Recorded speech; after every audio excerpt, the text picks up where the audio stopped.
തിരിച്ചിങ്ങോട്ട് വരുമ്പോൾ നമുക്കുണ്ടാകുന്ന ഒരു സന്തോഷം.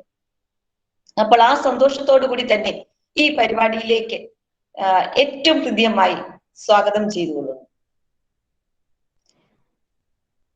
അതോടൊപ്പം തന്നെ നമ്മളുടെ ഈ വെബിനാറിൽ പങ്കെടുക്കുവാനായി നമ്മളുടെ കോളേജിലെ സീനിയർ മോസ്റ്റ് അധ്യാപികയായ ഡോക്ടർ ആൻസമ്മ മിസ് സന്നിധയാണ്. മിസ്സിന്റെ തന്നെ വിദ്യാർത്ഥിനിയാണ് അഞ്ജലി എന്നാണ് ഞാൻ കരുതുന്നത്. അതുകൊണ്ട് തന്നെ ഒരു പ്രത്യേക താല്പര്യത്തോടു കൂടിയാണ് മിസ് ഇവിടെ എത്തിയിരിക്കുന്നത്. മിസ്സിനെയും ഏറെ സ്നേഹത്തോടു കൂടി ഞാൻ ഈ പരിപാടിയിലേക്ക് സ്വാഗതം ചെയ്യുകയാണ്. ഒപ്പം നമ്മളുടെ സഹപ്രവർത്തകരുണ്ട്, അതായത് UG ഡിപ്പാർട്ട്മെന്റിലെയും PG ഡിപ്പാർട്ട്മെന്റിലെയും അധ്യാപകരുണ്ട്. അതോടൊപ്പം തന്നെ വിദ്യാർത്ഥികളായ PG ഡിപ്പാർട്ട്മെന്റിലെയും UG ഡിപ്പാർട്ട്മെന്റിലെയും സുവോളജി വിദ്യാർത്ഥിനികളുണ്ട്. എല്ലാവർക്കും ഈ വെബിനാർ ഉപകാരപ്രദമാകട്ടെ എന്ന് ആശംസിച്ചുകൊണ്ട് ഈ പരിപാടിയിലേക്ക് എല്ലാവരെയും സ്വാഗതം ചെയ്തുകൊണ്ട് ഞാൻ എന്റെ വാക്കുകൾ നിർത്തുന്നു. നന്ദി. Thank you miss. നമ്മുടെ കോളേജിലെ പൂർവ്വ വിദ്യാർത്ഥിനിയും കേരള ഹൈക്കോടതി അഡ്വക്കേറ്റുമായ അഡ്വക്കേറ്റ് അഞ്ജലി ഏലിയാസിനെ environment protection under Indian constitution എന്ന വിഷയവുമായി ബന്ധപ്പെട്ട ക്ലാസ് എടുക്കാൻ ക്ഷണിക്കുന്നു.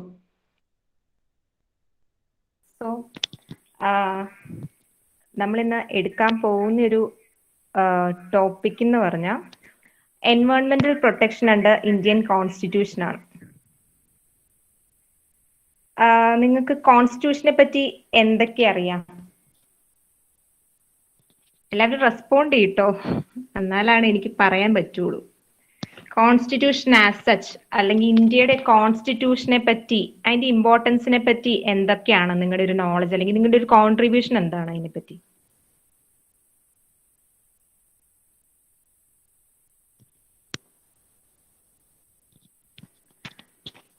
കേൾക്കാൻ പറ്റുന്നില്ലേ? എന്റെ ക്വസ്റ്റ്യൻ കേട്ടോ? കേൾക്കാം അഞ്ജലി, ശരിക്കും കേൾക്കാം. ഹലോ, കേൾക്കാൻ പറ്റുന്നുണ്ട് അഞ്ജലി?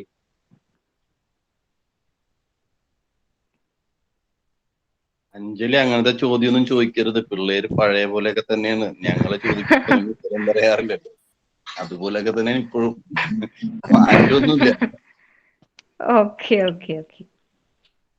അഞ്ജലി പറഞ്ഞോളൂ, അവര് പിന്നീട് അതിന്റെ ഇടയ്ക്ക് അവർക്കുള്ള സംശയങ്ങൾ ഇടയ്ക്ക് ചോദിച്ചോളൂ. അപ്പം ഓക്കെ ഞാൻ പറയാം. ഓക്കെ, അപ്പോ ഒരു ഇന്ത്യൻ കോൺസ്റ്റിറ്റ്യൂഷൻ അല്ലെങ്കിൽ കോൺസ്റ്റിറ്റ്യൂഷൻ അത് കൊണ്ടുവന്നിരിക്കുന്നത് ഇന്ത്യയിൽ വസിക്കുന്ന ജനങ്ങൾക്ക് വേണ്ടിയും അതിന്റെ മിഷനറീസ്, അതായത് എക്സിക്യൂട്ടീവ് ഡിപ്പാർട്ട്മെന്റ്, ജുഡീഷ്യറി ഡിപ്പാർട്ട്മെന്റ്, അതേപോലെ തന്നെ ലെജിസ്ലേറ്റീവ് ബോഡീസ്, ഇതൊക്കെ എങ്ങനെ ഫങ്ഷൻ ചെയ്യണം എന്ന് പറയാനും നമ്മുടെ പവേഴ്സ്, ഒരു സ്റ്റേറ്റിന്റെ പവേഴ്സ്, അതൊക്കെ ഡിസ്റ്റിങ്വിഷ് ചെയ്യാനുമാണ് ഇന്ത്യയിൽ കോൺസ്റ്റിറ്റ്യൂഷൻ കൊണ്ടുവന്നിരിക്കുന്നത്. പിന്നെ ഏറ്റവും ഇമ്പോർട്ടൻ്റ് ആയി പറയുന്നതെന്ന് പറഞ്ഞാൽ നമുക്ക് ചില അവകാശങ്ങളുണ്ട്. ഇന്ത്യയിൽ ജീവിക്കുന്നത് മൂലം നമുക്ക് ചില അവകാശങ്ങളുണ്ട്. നമ്മളെ പോലെ തന്നെ എൻവയോൺമെന്റിനും അല്ലെങ്കിൽ എൻവയോൺമെന്റൽ ആയിട്ടുള്ള ലിവിങ് ബീങ്സിനും എന്തൊക്കെ അവകാശങ്ങളുണ്ട്, അവരെ പ്രൊട്ടക്ട് ചെയ്യേണ്ട ഒരു കാര്യമുണ്ടോ, എൻവയോൺമെന്റൽ പ്രൊട്ടക്ഷൻ റെലവെന്റ് ആണോ, ആ ഒരു കൺസെപ്റ്റിനെ പറ്റിയാണ് നമ്മൾ ഇന്ന് ഡിസ്കസ് ചെയ്യാൻ പോകുന്നത്. അപ്പൊ ഞാനിപ്പോ ഒരു സ്ലൈഡ് ഷെയർ ചെയ്യാം, നിങ്ങൾക്ക് വിസിബിൾ ആവുമ്പോൾ പറയണേ.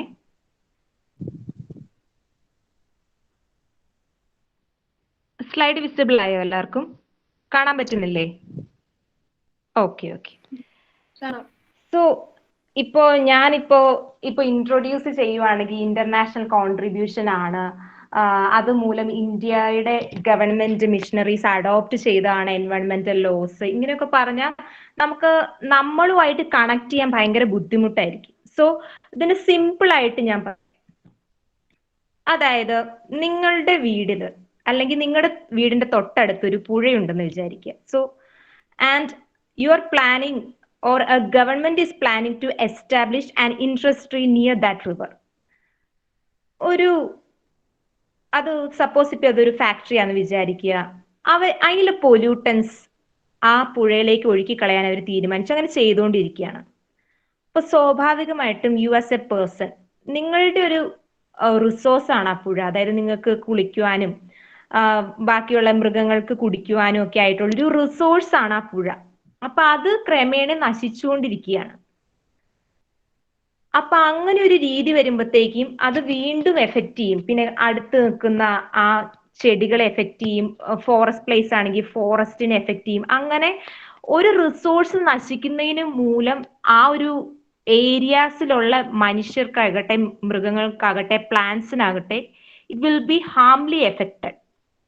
സോ ആ ഒരു പർപ്പസ് മൂലം ഇൻഡസ്ട്രിയൽ റെവല്യൂഷന്റെ ഒരു ടൈം ഉണ്ട്. അതായത് ഒരു 1970s, ബിഫോർ 1970s ആണത്. അപ്പോൾ ഒരു വാസ്റ്റ് ആയിട്ട് ഇൻഡസ്ട്രീസ് ഡെവലപ്പ് ചെയ്യണം ഓവറോൾ വേൾഡിൽ. അതുമൂലം നമ്മുടെ പല റിസോഴ്സസ് എക്സ്പ്ലോയിറ്റ് ചെയ്യാൻ തുടങ്ങി. തടി ടിമ്പേഴ്സ് കട്ട് ചെയ്തു, ഫോറസ്റ്റിലെ കുറേ അനേകം ട്രീസ് കട്ട് ചെയ്ത് റെയിൽവേ ഇൻഡസ്ട്രീസ് ഡെവലപ്പ് ചെയ്തു. അതേപോലെ തന്നെ കോളിന്റെ ആവശ്യത്തിന് വേണ്ടി ഇൻഡസ്ട്രീസ് ഡെവലപ്പ് ചെയ്തു. അങ്ങനെ ക്രമേണ there was a vast exploitation of resources and it finally leads to a reduction in resources. ആ ഒരു സാഹചര്യത്തിൽ വന്നപ്പോഴാണ് ഇങ്ങനെ റിസോഴ്സ് യൂട്ടിലൈസ് ചെയ്ത whether there is any resources for our future generation എന്നുള്ളൊരു കൺസെപ്റ്റ് UN കൊണ്ടുവരികയാണ്. അതാണ് ഒരു എൻവയോൺമെന്റൽ ലോ, അല്ലെങ്കിൽ ഒരു എൻവയോൺമെന്റൽ ലോ പഠിക്കേണ്ടയോ അല്ലെങ്കിൽ ഒരു സുവോളജിസ്റ്റോ അല്ലെങ്കിൽ ഒരു സയൻസ് ബേസ്ഡ് സ്റ്റുഡന്റോ ആദ്യം മനസ്സിലാക്കേണ്ട ഒരു കാര്യം എന്ന് പറയുന്നത് ഒരു ഇന്റർനാഷണൽ റെക്കഗ്നീഷൻ കൊണ്ടുവരികയാണ്. അതായത് നമ്മുടെ ഇൻഡസ്ട്രിയൽ പൊല്യൂഷന്റെ ആഫ്റ്റർ എഫക്റ്റ് ആയിട്ട് വന്ന പൊല്യൂഷൻസും റിസോഴ്സ് ഡിപ്ലീഷനും മൂലം ഈ എൻവയോൺമെന്റൽ പ്രോബ്ലംസിനൊക്കെ അഡ്രസ് ചെയ്യാൻ വേണ്ടി UN തീരുമാനിക്കുകയാണ്. അങ്ങനെയാണ് സ്റ്റോക്ക്ഹോമിൽ 1972 ഒരു കോൺഫറൻസ് കൂടുകയും സസ്റ്റൈനബിൾ ഡെവലപ്മെന്റ് പ്രിൻസിപ്പിളിന്റെ വളരെ ചെറിയൊരു രൂപം അന്ന് രൂപപ്പെടുകയും ചെയ്തു. അതിനുശേഷമാണ് ഈ ഒരു എൻവയോൺമെന്റൽ protection, otherwise A need for എൻവയോൺമെന്റൽ protection എന്നുള്ള ഒരു കൺസെപ്റ്റ് വേൾഡ് വൈഡ് ആക്സെപ്റ്റൻസ്, ഒരു റെക്കഗ്നീഷൻ ഉണ്ടാവുന്നത്. ഇന്ത്യയും അതിലൊരു പാർട്ടിയായിരുന്നു. അപ്പോൾ ഇന്ത്യയിലേക്കും ഈ എൻവയോൺമെന്റൽ പ്രൊട്ടക്ഷന്റെ നീഡിനെ പറ്റി വന്നു. അപ്പോ നമുക്കറിയാം we were ruled by a colonist country. So നമ്മുടെ ഇതേപോലത്തെ റിസോഴ്സ് പോയിട്ടുണ്ട്. നമ്മുടെ ഫോറസ്റ്റിലെ റിസോഴ്സസ്, അതേപോലെ തന്നെ നമ്മുടെ വൈൽഡ് ആനിമൽസ്, അതായത് നമ്മുടെ ഇന്ത്യൻ സ്പീഷീസ് ആയിട്ടുള്ള ടൈഗേഴ്സ്, അവരുടെയൊക്കെ ഒരു ഡിപ്ലീഷൻ വന്നു. ഫോറസ്റ്റ് നശിക്കുമ്പോൾ തന്നെ നമുക്കറിയാം ഡിഫോറസ്റ്റേഷൻ കാരണം നമുക്ക് ആ തടി മാത്രമല്ല നഷ്ടമാവുന്നത്, ഈ ആനിമൽസിനുള്ള ഹാബിറ്റാറ്റും കൂടെ നഷ്ടമാവുകയാണ്. അപ്പൊ ആ ഒരു രീതി വന്നപ്പോ ഇന്ത്യൻ ഗവൺമെന്റും ഒരു എൻവയോൺമെന്റൽ പ്രൊട്ടക്ഷൻ എന്നുള്ള ആംബിറ്റിലേക്ക് വരികയാണ്. അപ്പോൾ ഇതാണ് എൻവയോൺമെന്റൽ പ്രൊട്ടക്ഷൻ ഇൻ ഇന്ത്യയുടെ ഒരു ബാക്ക്ഗ്രൗണ്ട് എന്ന് പറഞ്ഞ ഇതാണ്. ഇൻഡസ്ട്രിയൽ പൊല്യൂഷൻ വേൾഡ് വൈഡ് ഉണ്ടാവുന്നതും ലേറ്റർ UN അതൊരു ഡിഫൈൻ ചെയ്ത് നമുക്ക് ഇങ്ങനെ എക്സ്പ്ലോയിറ്റ് ചെയ്താൽ പോരാ, നമുക്കത് പ്രിസർവ് ചെയ്യണം, പ്രൊട്ടക്ട് ചെയ്യണം, കൺസേർവ് ചെയ്യണം എന്നുള്ളൊരു നോഷനിലേക്ക് വരികയും UN സ്റ്റോക്ക്ഹോം കോൺഫറൻസ് 1972 കൂടുകയും ലേറ്റർ ഇന്ത്യ അതിലൊരു പാർട്ടി ആവുകയും then India also planned to adopt certain laws or certain measures to conserve and protect this environmental resources. So one of the India's first attempt to address environmental protection is in our constitution. ഇപ്പൊ കോൺസ്റ്റിറ്റ്യൂഷനിൽ brief ആയിട്ട് പറയുകയാണെങ്കിൽ തന്നെ correct ആയിട്ട് എൻവയോൺമെന്റൽ പ്രൊട്ടക്ഷന്റെ ഒരു കാര്യം നമ്മുടെ കോൺസ്റ്റിറ്റ്യൂഷനിൽ adopt ചെയ്തപ്പോൾ ഇല്ല, 1950 ഇല്ല. അപ്പൊ UN കോൺഫറൻസിന് ശേഷം ഇന്ത്യ അഡോപ്റ്റ് ചെയ്യാണ്. നമ്മുടെ കോൺസ്റ്റിറ്റ്യൂഷനിൽ നമ്മൾ എൻവയോൺമെന്റൽ പ്രൊട്ടക്ഷൻ അഡ്രസ് ചെയ്യണം. കാരണം environment is so necessary for existence of human beings as well as the existence of this universe. അപ്പൊ ആ ഒരു എക്കോളജിക്കൽ ബാലൻസ് മെയിൻറ്റെയിൻ ചെയ്യാൻ വേണ്ടി നമ്മുടെ Indian government has amended the constitution in 1976. So and the amendment is our 42nd amendment. അപ്പൊ ആ ഒരു 42nd amendment കൂടെ നമ്മുടെ ഇന്ത്യൻ ഗവൺമെന്റ് 2 ആർട്ടിക്കിൾസ് കൊണ്ടുവരികയാണ്. ആ ആർട്ടിക്കിൾസ് ആണ് article 48A and article 51A close G. അപ്പൊ നമുക്ക് ലേറ്റർ ഇനി എന്തൊക്കെയാണ് ആ ആർട്ടിക്കിളിൽ പറയുന്നത്, സ്പെസിഫിക് ആയിട്ട് എൻവയോൺമെന്റൽ പ്രൊട്ടക്ഷൻ എങ്ങനെയാണ് ഇന്ത്യൻ കോൺസ്റ്റിറ്റ്യൂഷൻ അഡ്രസ് ചെയ്യുന്നത് എന്ന് നമുക്ക് നോക്കാം. സ്ലൈഡ് മാറുന്ന എല്ലാവർക്കും കാണാൻ പറ്റുന്നില്ലേ? കാണാം. ഓക്കെ. അപ്പൊ നമുക്ക് ഫസ്റ്റ് ഇപ്പോ ഞാൻ നിങ്ങൾക്കൊരു കാര്യം പറയാം.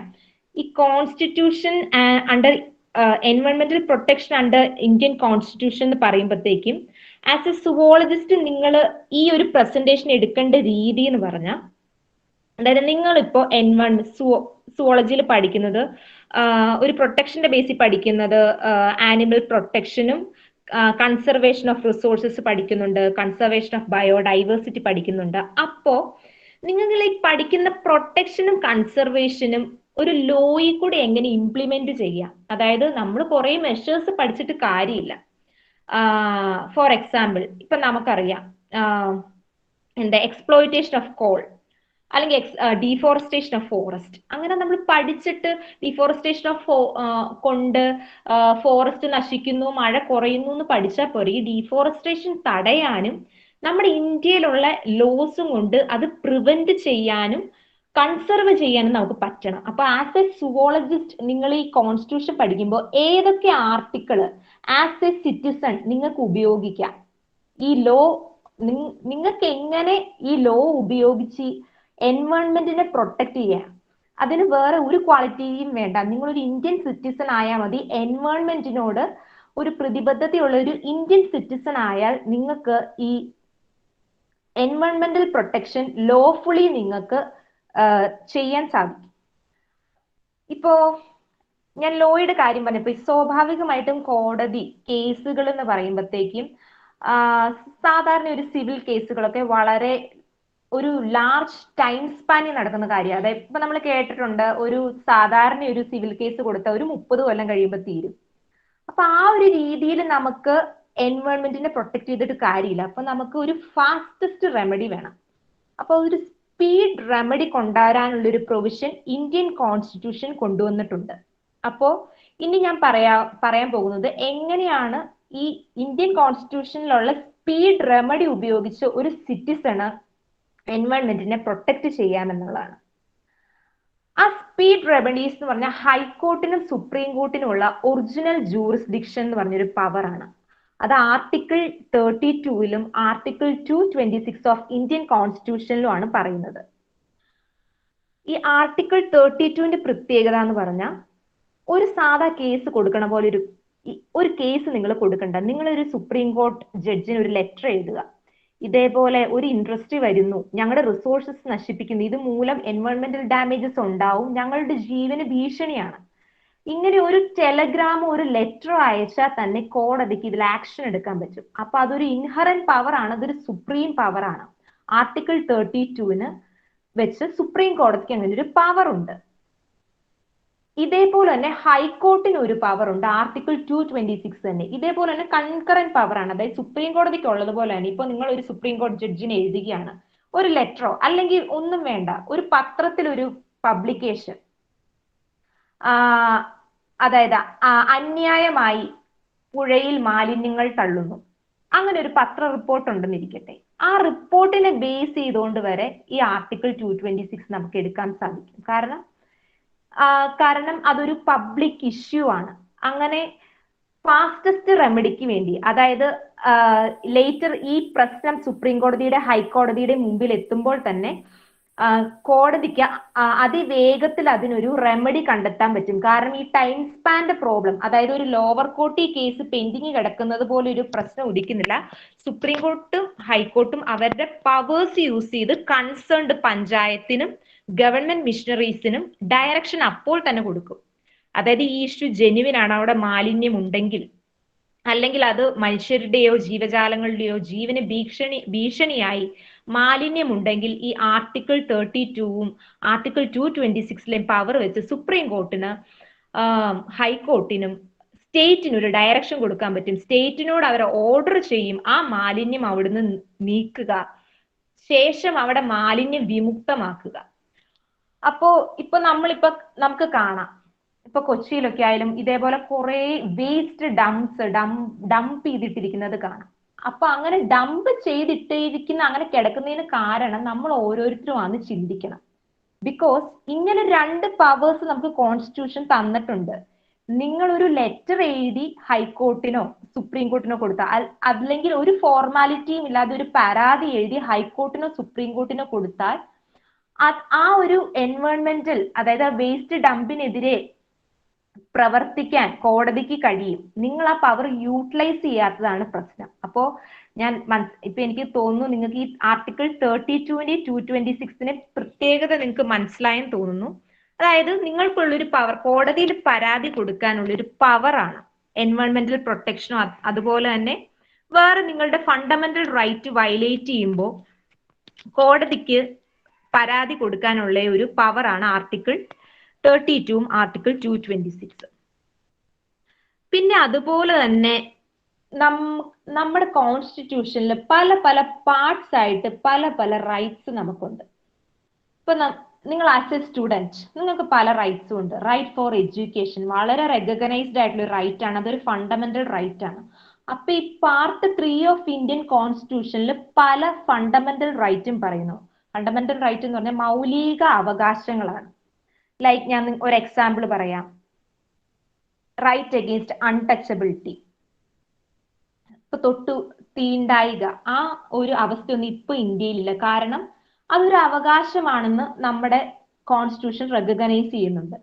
അതുപോലെ തന്നെ right to freedom of speech and expression, നിങ്ങൾക്ക് വിനിമയം ചെയ്യാം, നിങ്ങളുടെ ആശയങ്ങൾ പങ്കുവെക്കാനുള്ള ഒരു അവകാശമുണ്ട്. ലൈക്ക് മീഡിയാസ് ഇപ്പൊ ചെയ്യുന്നതൊക്കെ അവരുടെ ആശയങ്ങൾ, ഇപ്പൊ ഗവൺമെന്റിനെതിരായി പോലും മീഡിയക്ക് അങ്ങനെ ചെയ്യാൻ പറ്റാൻ ഇന്ത്യയിൽ അവരെ നിയമം സമ്മതിക്കുന്നുണ്ട്. അതുകൊണ്ടാണ് ഇപ്പൊ ഗവൺമെന്റിന്റെ നല്ലതും ചീത്തയുമായ പോരായ്മകളും മുന്നേറ്റങ്ങളും ഒക്കെ ഒരു മീഡിയക്ക് പോലും ജനങ്ങളിലേക്ക് എത്തിക്കാൻ സാധിക്കുന്നത് ആ ഫണ്ടമെന്റൽ റൈറ്റ് അവർക്കുള്ളത് കൊണ്ടാണ്.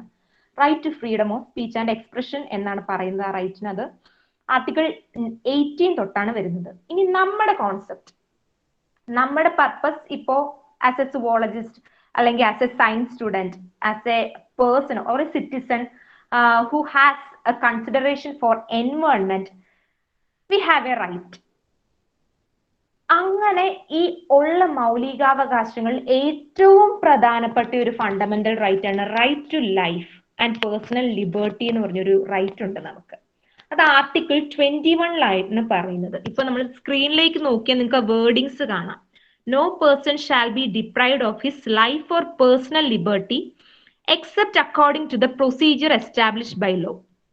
ഇപ്പൊ നിങ്ങൾ സുവോളജിസ്റ്റ് സയൻസ് ബേസ്ഡ് സ്റ്റുഡന്റ് ആയതുകൊണ്ട് പെട്ടെന്ന് ഈ ഒരു ലോ വായിക്കുമ്പം മനസ്സിലാക്കാൻ ബുദ്ധിമുട്ട് കാണാം. അപ്പോൾ ഞാൻ നിങ്ങൾക്ക് മനസ്സിലാവാൻ വേണ്ടി പറയാം, ഇതിന്റെ ഈ ആർട്ടിക്കിൾ 21 എങ്ങനെ എൻവയോൺമെന്റുമായിട്ട് കണക്ട് ചെയ്ത് എൻവയോൺമെന്റൽ പ്രൊട്ടക്ഷൻ ഉപയോഗിക്കുന്നു എന്ന് നമുക്ക് നോക്കാം. ഇപ്പോ ആർട്ടിക്കിൾ 21 പറയുന്നത് no person shall be deprived of his life. ആ ലൈഫ് എന്നുള്ള ടേമിനെ ഫ്യൂച്ചർ കോടതി ഡിഫറൻഷിയേറ്റ് ചെയ്ത് ലൈഫിന്റെ പല പല പല ആവശ്യങ്ങൾ കൊണ്ടുവരികയാണ്. ഫോർ എക്സാമ്പിൾ, ലൈഫ്, നിങ്ങളുടെ ജീവൻ നിലനിർത്താൻ നിങ്ങൾക്ക് എന്തൊക്കെ വേണം? വാട്ടർ, എയർ, ലിവ്ലിഹുഡ്, നിങ്ങൾക്ക് ഷെൽട്ടർ വേണം, ഒരു ജോലി വേണം, എഡ്യൂക്കേഷൻ വേണം, മെഡിക്കൽ സപ്പോർട്ട് വേണം, പിന്നെ അതുപോലെ ഫുഡ് വേണം. ഫുഡ് മാത്രം പറയാം, ന്യൂട്രീഷ്യസ് ഫുഡ് വേണം. പിന്നെ നിങ്ങൾക്കെതിരെ അന്യായങ്ങളൊന്നും പ്രവർത്തിക്കരുത്, നിങ്ങൾക്കൊരു പേഴ്സണൽ ലിബർട്ടി വേണം. അങ്ങനെ ആ ലൈഫ് എന്ന് പറഞ്ഞത് വലിയൊരു ഇന്റർപ്രിട്ടേഷൻ സുപ്രീം കോർട്ട് ലേറ്റർ പല പല കേസുകളിൽ കൊടുക്കുകയാണ്. അപ്പോ ആ ഒരു ലൈഫ് എന്ന കൺസെപ്റ്റ് വന്നപ്പോഴത്തേക്കും ഒരു 1988 ആ ഒരു ടൈമിലായപ്പോഴത്തേക്കും നിങ്ങൾക്ക് അറിയാം ഭോപ്പാൽ ഗ്യാസ് ട്രാജഡിയുടെ കേസുകൾ അഡ്രസ് ചെയ്ത് തുടങ്ങി. ഇപ്പോ ചരൺ സിംഗ് സാഹു എന്ന് പറഞ്ഞൊരു കേസിൽ ഈ ഒരു വിക്ടിംസിന്റെ കാര്യമൊക്കെ കോടതി കൺസിഡർ ചെയ്തപ്പോൾ കോടതി പറഞ്ഞു ഭോപ്പാൽ ഗ്യാസ് ലീക്കേജ് കുറെ ഡാമേജസ് ഉണ്ടാക്കി. ലേറ്റർ അതൊരു എൻവയോൺമെന്റൽ ഡാമേജിന് കാരണമായി. Because air become polluted. അങ്ങനെയാണ് ആ ഒരു ഡിസാസ്റ്റർ ഉണ്ടാവുന്നത്, ഹ്യൂമൻസിനെയും ലിവിങ് ബീങ്സിനെ എഫക്ട് ചെയ്യുന്നത്. അപ്പോൾ എയർ പൊല്യൂട്ട് ചെയ്തു. അപ്പോൾ കോടതി റെക്കഗ്നൈസ് ചെയ്തു എയർ പൊല്യൂട്ട് ചെയ്തു, എൻവയോൺമെന്റ് ലേറ്റർ പൊല്യൂട്ട് ആയിപ്പോയി. So environment need to be protected. അങ്ങനെ എൻവയോൺമെന്റ് പ്രൊട്ടക്ട് ചെയ്യുന്നതിലൂടെ മാത്രമേ നമുക്ക് ലൈഫിനെ പ്രൊട്ടക്ട് ചെയ്യാൻ പറ്റൂ. സോ ഈ റൈറ്റ് ടു ലൈഫ് എന്ന് പറയുന്നത് എൻവയോൺമെന്റൽ പ്രൊട്ടക്ഷനുമായിട്ട് കണക്റ്റഡ് ആണ്. Because a human need a healthy environment to live. നമ്മുടെ ലൈഫിനെ നിലനിർത്താനുള്ള ബേസിക് ഇൻഗ്രീഡിയൻസ് നമുക്ക് തരുന്നത് എൻവയോൺമെന്റ് ആണ്. എയർ, വാട്ടർ, ഫുഡ്, അങ്ങനെ എല്ലാം നമുക്ക് പ്രൊവൈഡ് ചെയ്യുന്നത് ഈ എൻവയോൺമെന്റ് ആണ്. സോ എൻവയോൺമെന്റ് ഇല്ലാതെ ലൈഫ് ഇല്ല. സോ ആർട്ടിക്കിൾ 21 ലൈഫ് എന്ന് പറയുന്നതിന്റെ മീനിങ്ങിൽ തന്നെ right to have a healthy എൻവയോൺമെന്റും കൂടെ ഇൻക്ലൂഡഡ് ആണെന്ന് നമ്മളോട് കോടതി പറയുകയാണ്. അങ്ങനെയാണ് എൻവയോൺമെന്റിന്റെ ഒരു റെക്കഗ്നീഷൻ ഇന്ത്യൻ കോൺസ്റ്റിറ്റ്യൂഷനിൽ പല പല കേസുകൾ വന്നാണ് ഡെവലപ്പ് ചെയ്യുന്നത്. അതായത് right to life as per article 21 to sustain a life we need a healthy environment, so we need to protect our environment എന്നുള്ളൊരു കൺസെപ്റ്റിലേക്ക് കോടതി എത്തിയാണ്. അപ്പോ അതാണ് ഒരു പ്രധാനപ്പെട്ട ആർട്ടിക്കിൾ. ഇപ്പൊ നമ്മൾ ഏതൊരു എൻവയോൺമെന്റൽ കേസ് എടുത്തു നോക്കിയാലും, അതായത് നിങ്ങൾ പത്രത്തിൽ വായിക്കുന്ന ഇപ്പൊ കോടതിയിൽ അഡ്രസ് ചെയ്യുന്ന പല പല പല കേസുകൾ, നിങ്ങൾ ഇപ്പൊ മരട് ഫ്ലാറ്റിന്റെ കേസ്, അതൊരു കോസ്റ്റൽ സോൺ പ്രൊട്ടക്ഷന്റെ ഒരു കേസാണ്. ആ കേസ് എടുത്തു നോക്കിയപ്പോഴും റൈറ്റ് ടു ലൈഫ്, ആ ലൈഫിന് വേണ്ടി എൻവയോൺമെന്റ് കോസ്റ്റിനെ പ്രൊട്ടക്ട് ചെയ്യണം. അല്ലെങ്കിൽ ഇപ്പൊ പെറ്റീഷൻ, ഞാനൊരു ഫ്ലാറ്റ് ഉടമയാണെങ്കിൽ എന്റെ ഒരു കൺസിഡറേഷൻ അതെന്റെ ഷെൽട്ടർ ആണ്, എന്റെ ഷെൽട്ടറിനെ പ്രൊട്ടക്ട് ചെയ്യണം. അങ്ങനെ ലൈഫിനെ പല രീതിയിൽ ഇന്റർപ്രറ്റ് ചെയ്ത് ഈ ആർട്ടിക്കിൾ 21 കോടതി കോൺസ്റ്റിറ്റ്യൂഷനിൽ ഒറിജിനലി ഇല്ല, പക്ഷെ ഇന്റർപ്രിട്ടേഷനിലൂടെ കോടതി അതിനെ റൈറ്റ് ടു ലൈഫിനെ പല രീതിയിൽ ഡിഫൈൻ ചെയ്തിരിക്കുകയാണ്. നൗ എൻവയോൺമെന്റുമായിട്ട് റിലേറ്റ് ചെയ്ത് ഇമ്പോർട്ടന്റ് ആയ 2 ആർട്ടിക്കിൾസും കൂടി ഉള്ളൂ. അത് ഒന്ന് ഡയറക്റ്റീവ് പ്രിൻസിപ്പിൾസ് ഓഫ് സ്റ്റേറ്റ് പോളിസിയാണ്. അത് ആർട്ടിക്കിൾ 48A കൊണ്ടുവന്നിരിക്കുന്നത്. ഈ ഡയറക്റ്റീവ് പ്രിൻസിപ്പിളിന്റെ പ്രത്യേകത എന്ന് പറഞ്ഞാൽ അത് സ്റ്റേറ്റിന്റെ ഒരു ഡ്യൂട്ടിയാണ്. അതായത് ഇപ്പോ വെഹിക്കുലാർ പൊല്യൂഷൻ മൂലം, വെഹിക്കുലാർ എമിഷൻസ് മൂലം ഒരു പൊല്യൂഷൻ നടക്കുന്ന വിചാരിക്കുക, എയർ പൊല്യൂഷൻ. അപ്പോൾ സ്റ്റേറ്റിനൊരു ഡ്യൂട്ടി ഉണ്ട് അത് പ്രിവെന്റ് ചെയ്യണമെന്ന്. So state have a duty to eliminate that air pollution. So state have a duty to enact some laws or take some measures to abate this air pollution. അതൊരു example ആണ്. അപ്പൊ എന്തെങ്കിലും പൊല്യൂഷനെയോ അല്ലെങ്കിൽ പ്രൊട്ടക്ഷന്റെ രീതികൾ, ഇപ്പൊ എക്സ്റ്റിൻറ്റ് ടൈപ്പ് ആണ് സ്പീഷീസിനെ protect ചെയ്യണം, അതിന് സർട്ടൻ മെഷേഴ്സ് എടുക്കണം, അതൊക്കെ സ്റ്റേറ്റ് എടുക്കണം. അങ്ങനെ ഒരു ഡ്യൂട്ടി സ്റ്റേറ്റിനുണ്ട്. സ്റ്റേറ്റ് അങ്ങനെ ചെയ്യണം. സ്റ്റേറ്റ് മീൻസ് ഗവൺമെന്റ്, നമ്മുടെ സെൻട്രൽ ഗവൺമെന്റിനും സ്റ്റേറ്റ് ഗവൺമെന്റിനും അങ്ങനെ എൻവയോൺമെന്റൽ പ്രൊട്ടക്ഷന് സർട്ടൻ ഡ്യൂട്ടീസ് ഉണ്ട് എന്ന് പറയുന്ന ഒരു പ്രൊവിഷനാണ് ആർട്ടിക്കിൾ 48A. ഇനിയുള്ളത് എന്ന് പറഞ്ഞാൽ ഫണ്ടമെന്റൽ ഡ്യൂട്ടി. ഇപ്പൊ നിങ്ങൾ ഇത്രയും നേരം കേട്ടുകൊണ്ടിരുന്നു, നിങ്ങളുടെ കോൺസ്റ്റിറ്റ്യൂഷൻ നിങ്ങൾക്ക് പല റൈറ്റ്സ് തന്നു, നിങ്ങൾക്ക് റൈറ്റ് ടു ലൈഫ് ഉണ്ട്, സോ നിങ്ങൾക്ക് എൻവയോൺമെന്റ് പ്രൊട്ടക്ട് ചെയ്ത് കിട്ടണം, അങ്ങനെ പല പ്രൊവിഷൻസ് നിങ്ങൾ കേട്ടുകൊണ്ടിരുന്നു. പക്ഷെ നിങ്ങൾക്കൊരു ഡ്യൂട്ടി ഇല്ലേ ഈ എൻവയോൺമെന്റുമായിട്ട്? ഫോർ എക്സാമ്പിൾ, ഇപ്പോ നമ്മുടെ റീസെന്റ് നടന്ന കേസാണ്, നാഷണൽ ആന്തം പാടുമ്പോൾ എഴുന്നേറ്റ് നിൽക്കുന്നോ വേണ്ടയോ എന്നുള്ളൊരു കാര്യം. അത് നിങ്ങളുടെ ഒരു ഡ്യൂട്ടിയാണ്. അതായത് നമ്മുടെ സ്റ്റേറ്റിന്റെ നാഷണൽ ആന്തത്തെ നമ്മൾ റെസ്പെക്ട് ചെയ്യുന്നു. So as our duty or as a Indian spirited citizen നമ്മൾ എഴുന്നേറ്റ് നിൽക്കും, നമ്മൾ അതിനെ റെസ്പെക്ട് ചെയ്യും. അതുപോലെ തന്നെ ആർട്ടിക്കിൾ 58A ക്ലോസ് Gയില് നമുക്കൊരു ഡ്യൂട്ടി ഉണ്ട് എൻവയോൺമെന്റിനെ പ്രൊട്ടക്ട് ചെയ്യാൻ. കാരണം നമ്മൾ ഈ ഇന്ത്യയുടെ സിറ്റിസൺസ് ആണ്. ഈ ഇന്ത്യയിലുള്ള എല്ലാ റിസോഴ്സസും നമ്മൾ യൂസ് ചെയ്യുന്നുണ്ട്. ഫോർ എക്സാമ്പിൾ, നമ്മൾ നമ്മുടെ ലാൻഡ് യൂസ് ചെയ്യുന്നു, ലാൻഡിൽ നിന്ന് റിസോഴ്സ് യൂസ് ചെയ്യുന്നു, നമ്മൾ വാട്ടർ യൂസ് ചെയ്യുന്നു, നമ്മുടെ റിവേഴ്സ് യൂസ് ചെയ്യുന്നു. ഇപ്പൊ നമ്മുടെ ഫിഷർമാൻസ് ഒക്കെ ആണെങ്കിൽ അവര് നമ്മുടെ കടലിലുള്ള മത്സ്യങ്ങൾ, അത് നമ്മുടെ നാച്ചുറൽ റിസോഴ്സ് ആണ്, അത് യൂട്ടിലൈസ് ചെയ്താണ് നമുക്ക് ഈ മീൻ അതേപോലത്തെ പ്രൊഡക്ട്സ് കിട്ടുന്നത്. അപ്പൊ നമ്മുടെ ഒരു സോൾലി നമ്മൾ ഡിപ്പെൻഡ് ചെയ്യുകയാണ് എൻവയോൺമെന്റിന് വേണ്ടി. നമ്മുടെ സർവൈവലിന് വേണ്ടി നമ്മൾ എൻവയോൺമെന്റിനെ ഡിപ്പെൻഡ് ചെയ്യാണ്. സോ ഇത്രയും ഡിപ്പെൻഡൻസ് ഉള്ള എൻവയോൺമെന്റുമായിട്ട് ഡിപ്പെൻഡ് ചെയ്തിരിക്കുന്ന നമ്മൾ, we also have a duty to protect the environment. ആ നമ്മുടെ എൻവയോൺമെന്റിനെ പ്രൊട്ടക്ട് ചെയ്യാനുള്ള ഡ്യൂട്ടിനെ പറ്റി പറയുന്ന ഒരു പ്രൊവിഷനാണ് article 51 clause A clause G. സോ ഇത്രയും കാര്യങ്ങൾ നിങ്ങൾക്ക് മനസ്സിലായോ കോൺസ്റ്റിറ്റ്യൂഷനിലുള്ള?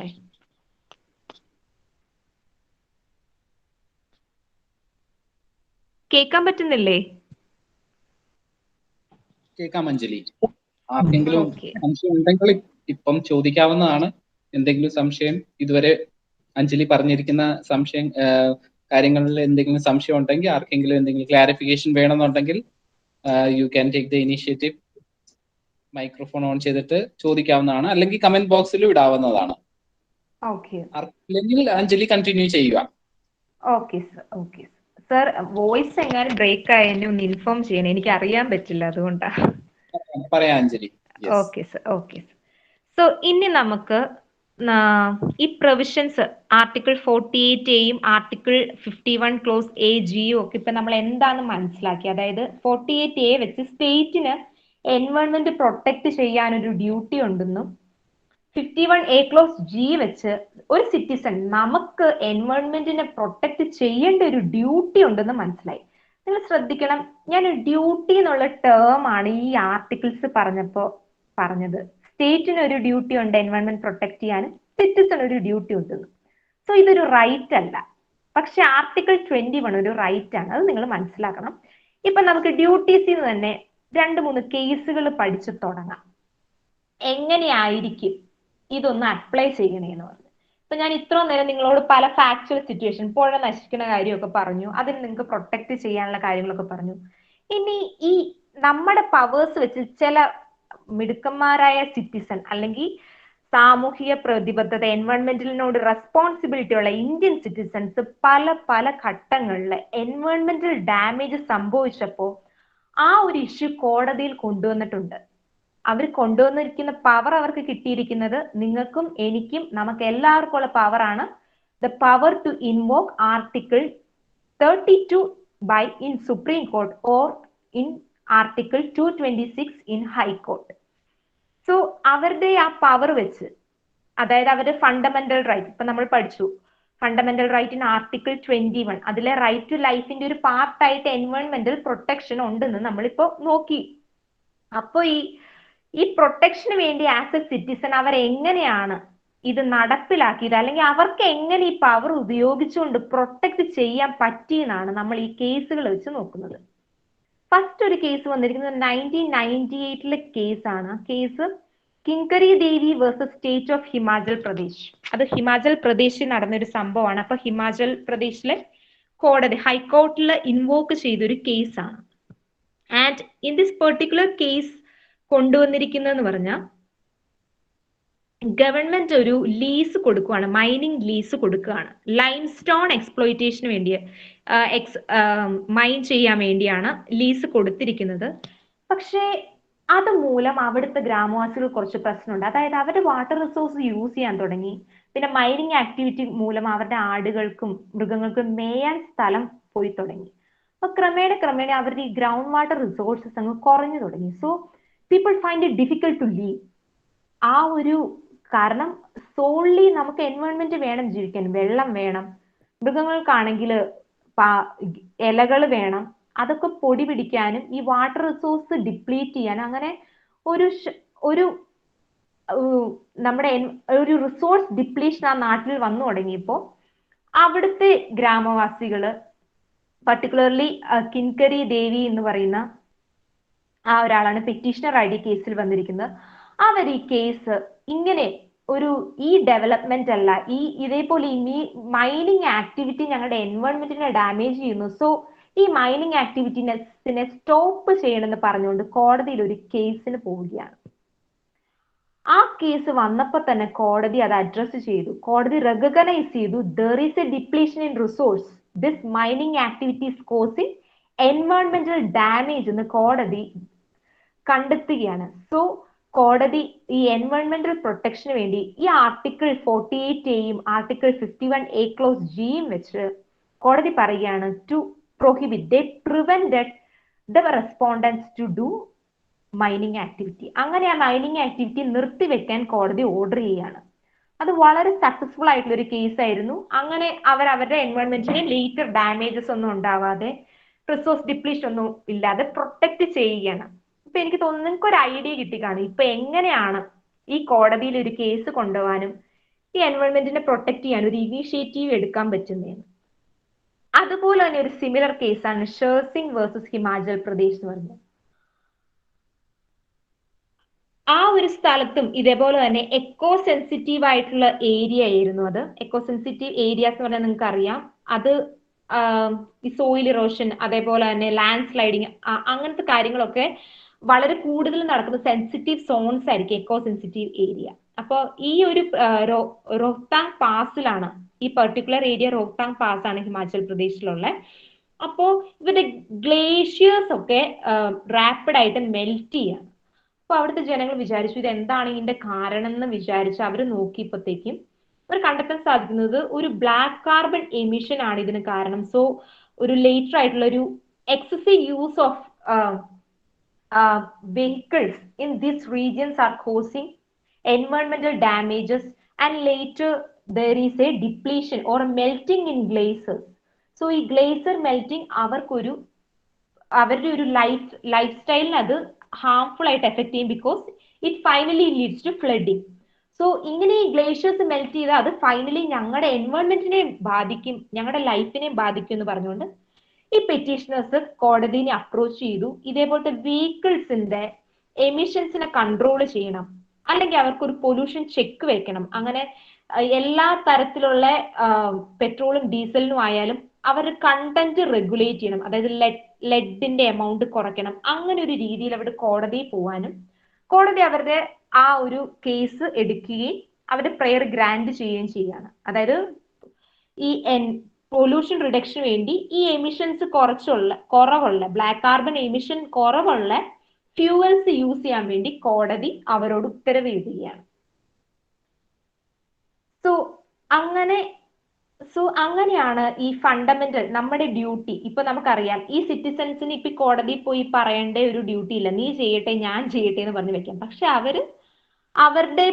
അവരുടെ ഒരു ഡ്യൂട്ടിയാണ്, ഇവരുടെ റെസ്പോൺസിബിലിറ്റിയാണ് എൻവയോൺമെന്റ് പ്രൊട്ടക്ട് ചെയ്യുന്നുള്ള രീതിയിൽ തന്നെയാണ് ഈ രണ്ട് കേസും കോടതിയിലേക്ക് പോയിരിക്കുന്നത്. അങ്ങനെ അവർ പോയത് കൊണ്ടാണ് അവർക്ക് ഫർദർ ഡാമേജിനായ എൻവയോൺമെന്റിനെ പ്രൊട്ടക്ട് ചെയ്യാൻ പറ്റിയത്. സോ അവരുടെ പവേഴ്സ് യൂസ് ചെയ്തു. 51 ക്രോസ് AG വെച്ചുള്ള അവരുടെ ഡ്യൂട്ടി അവർ ചെയ്തത് കൊണ്ടാണ് ഹിമാചൽ പ്രദേശിലുള്ള ഈ റീജിയനെ, ഗ്ലേഷ്യർ മെൽറ്റിംഗ് റീജിയനെ, ലേറ്റർ ഉള്ള ഹിമാചൽ പ്രദേശിലുള്ള ഈ മൈനിങ് ആക്ടിവിറ്റീസിനെ അവർക്ക് പ്രിവെന്റ് ചെയ്യാൻ പറ്റിയത്. Now we can look into article 21. ഇപ്പോ നമ്മുടെ ഡ്യൂട്ടീനെ പറ്റി പഠിച്ചു. നമുക്കൊരു ഡ്യൂട്ടി ഉണ്ട് എൻവയോൺമെന്റ് പ്രൊട്ടക്ട് ചെയ്യാനുള്ളതിന്. പക്ഷെ ഈ എൻവയോൺമെന്റ് പ്രൊട്ടക്ട് ചെയ്യപ്പെടുന്നത് നമ്മുടെ ഒരു റൈറ്റ് ആയിട്ട് വരുന്നത് എങ്ങനെയാന്ന് ഞാൻ നിങ്ങൾക്കൊന്ന് പറഞ്ഞുതരാം. ഞാൻ ആദ്യം പറഞ്ഞതുപോലെ തന്നെ എൻവയോൺമെന്റിലെ ഓരോ റിസോഴ്സിനെയും വളരെയധികം ഡിപ്പെൻഡ് ചെയ്യുന്നതാണ് human beings. Like water, air, resources from environment like forest products, timber, fuel resources, call resources. ഇങ്ങനെ എൻവയോൺമെന്റിലുള്ള എല്ലാ റിസോഴ്സസിനും നമ്മുടെ എക്സിസ്റ്റൻസിന് വേണ്ടി നമ്മൾ യൂസ് ചെയ്യാണ്. സോ വെള്ളം ഇല്ലാതെ നമുക്ക് ജീവിക്കാൻ പറ്റില്ല, നല്ല എയർ ഇല്ലാതെ നമുക്ക് ജീവിക്കാൻ പറ്റില്ല. സോ നമ്മുടെ ലൈഫിന് നമുക്ക് എൻവയോൺമെന്റ്, ഹെൽത്തി ആയിട്ടുള്ള ഒരു എൻവയോൺമെന്റ് വേണം. ആ എൻവയോൺമെന്റിനെ അതുകൊണ്ട് നമ്മൾ പ്രൊട്ടക്ട് ചെയ്യണം. So article 21, even though the wording says as right to life and personal liberty, ആ ഒരു ലൈഫിനെ എക്സ്പ്ലെയിൻ ചെയ്ത് കോടതികൾ ഞാനിപ്പോ ഈ സ്ലൈഡിൽ കാണിച്ചിരിക്കുന്ന പല കേസുകളുണ്ട്. ഈ എല്ലാ കേസിലും റൈറ്റ് ടു ലൈഫ് എന്ന് പറഞ്ഞാൽ ആ ലൈഫിനെ സസ്റ്റെയിൻ ചെയ്യാൻ എൻവയോൺമെന്റ് പ്രൊട്ടക്ട് ചെയ്യണം. ഈ എൻവയോൺമെന്റ് പ്രൊട്ടക്ട് ചെയ്യുന്നതിലൂടെയാണ് ഈ ലൈഫിനെയും നമുക്ക് പ്രൊട്ടക്ട് ചെയ്യാൻ പറ്റുള്ളൂ എന്ന് പറഞ്ഞൊരു കേസാണ്, ഒരു സിറ്റുവേഷൻ ആണ് കോടതി കൊണ്ടുവന്നിരിക്കുന്നത്. ഞാൻ നിങ്ങൾക്ക് ഈ കേസുകൾ പറഞ്ഞ് പല എക്സാമ്പിൾ വെച്ച് ഇത് പറഞ്ഞു തരാം. ഫസ്റ്റ് കേസാണ് ഈ ഭോപ്പാൽ ഗ്യാസ് ലീക്ക് ഡിസാസ്റ്ററിന്റെ ഒരു ക്ലെയിം ആക്ട് കൊണ്ടുവന്ന് ആ ഒരു ആക്ടിനെ പറ്റിയുള്ള ഇമ്പോർട്ടൻസ് ഒക്കെ ഡിസ്കസ് ചെയ്യുന്ന ഒരു കേസാണ് Charanlal Sahu versus union of India. It's 1990 decision. ഈ ഒരു കേസും ആർട്ടിക്കിൾ 21 വെച്ചുകൊണ്ടാണ് കോടതി എക്സ്പ്ലെയിൻ ചെയ്യുന്നത്. അതിൽ കോർട്ട് പറഞ്ഞു, അന്ന് ആ ഒരു നാശം ഉണ്ടാവാൻ കാരണം നമ്മളെ എൻവയോൺമെന്റ്, കാരണം നമ്മുടെ ഇപ്പൊ ഒരു ഡിസാസ്റ്റർ ഉണ്ടായാൽ പോലും അതൊരു പൊല്യൂഷൻ ഫ്രീ ആക്കേണ്ട ഡ്യൂട്ടി നമ്മുടെ സ്റ്റേറ്റിനുണ്ട്. അല്ലെങ്കിൽ ഇപ്പോ നമുക്കറിയാം ഹിരോഷിമ, നാഗാസാക്കിയിലൊക്കെ വീണ്ടും ഇപ്പോഴും അതിന്റെ എന്താ പറയുക, അതിന്റെ വേസ്റ്റ് ഇപ്പോഴും അല്ലെങ്കിൽ പൊല്യൂട്ടൻസ് ഇപ്പോഴും ഉണ്ട്. So it will exploit or destroy our resources time to time. So ആ ഒരു എൻവയോൺമെന്റിനെ പ്രൊട്ടക്ട് ചെയ്യേണ്ട ഒരു ആവശ്യമുണ്ട്. അപ്പോൾ ഭോപ്പാൽ ഗ്യാസ് ഒക്കെ ട്രാജഡി നടന്നിരിക്കുന്ന ആ ഒരു എൻവയോൺമെന്റൽ ഏരിയ നമ്മൾ പ്രൊട്ടക്ട് ചെയ്യണം, അല്ലെങ്കിൽ അത് ഹ്യൂമൻ ബീങ്സിന് ലൈഫിനെ തന്നെ ബാധിക്കും. ആ ഒരു കൺസിഡറേഷൻ ആണ് കോർട്ട് ഈ കേസിൽ കൊണ്ടുവന്നത്. സോ റൈറ്റ് ടു ലൈഫിൽ എൻവയോൺമെന്റ് ഒരു പാർട്ടാണെന്നും നല്ലൊരു ഗുഡ് എൻവയോൺമെന്റ് അത് നമ്മുടെ ഒരു ഡിഗ്നിറ്റി ആണെന്നും നമ്മുടെ ക്വാളിറ്റി ഓഫ് ലൈഫിനെ ഇംപ്രൂവ് ചെയ്യാൻ നമുക്കൊരു ഗുഡ് എൻവയോൺമെന്റ് അല്ലെങ്കിൽ ഒരു ഹെൽത്തി എൻവയോൺമെന്റ് നമുക്ക് വേണമെന്നും കോടതി പറയുന്ന ഒരു കേസാണ് Charanlal Sahu versus union of India. ഇനി നെക്സ്റ്റ് ഒരു കേസാണ് Subhash Kumar versus state of Bihar.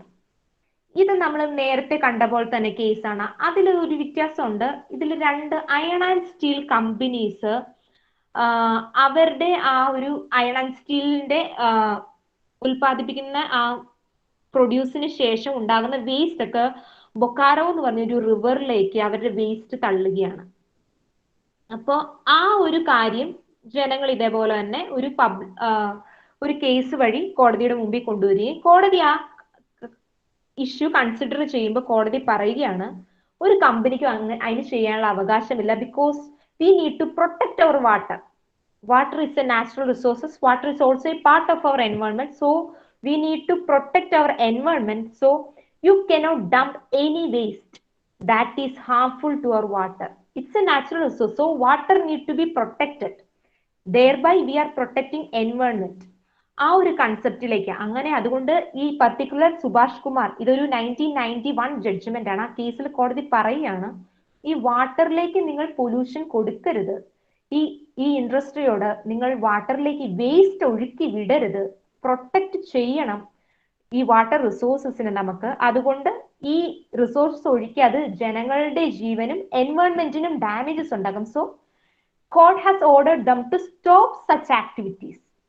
ഈ ആർട്ടിക്കിൾ 21 ഏറ്റവും വലിയ പ്രത്യേകത അതാണ്. നമ്മുടെ ഒരു ലിറ്റിഗേഷൻ നീണ്ടു പോകുന്നതുകൊണ്ട് ഇത് കേസ് നീണ്ടുപോകില്ല. ഒരു വർഷത്തിനുള്ളിലോ മാക്സിമം 2 ഇയേഴ്സോ അല്ലെങ്കിൽ നിങ്ങൾ ഇന്ന് കേസ് കൊടുത്താൽ വളരെ അർജന്റ് ആണെങ്കിൽ ഇന്ന് തന്നെ കോടതി ഉത്തരവിട്ട് സ്റ്റേറ്റിനെയും കൊണ്ട് ആ ഫാക്ടറിയുടെ ആ ഒരു പ്രവൃത്തി നിർത്തിക്കാനുള്ള പവർ കോടതിക്ക് ഈ കേസ് ഈ ആർട്ടിക്കിൾ 21 മൂലം ഉണ്ട്.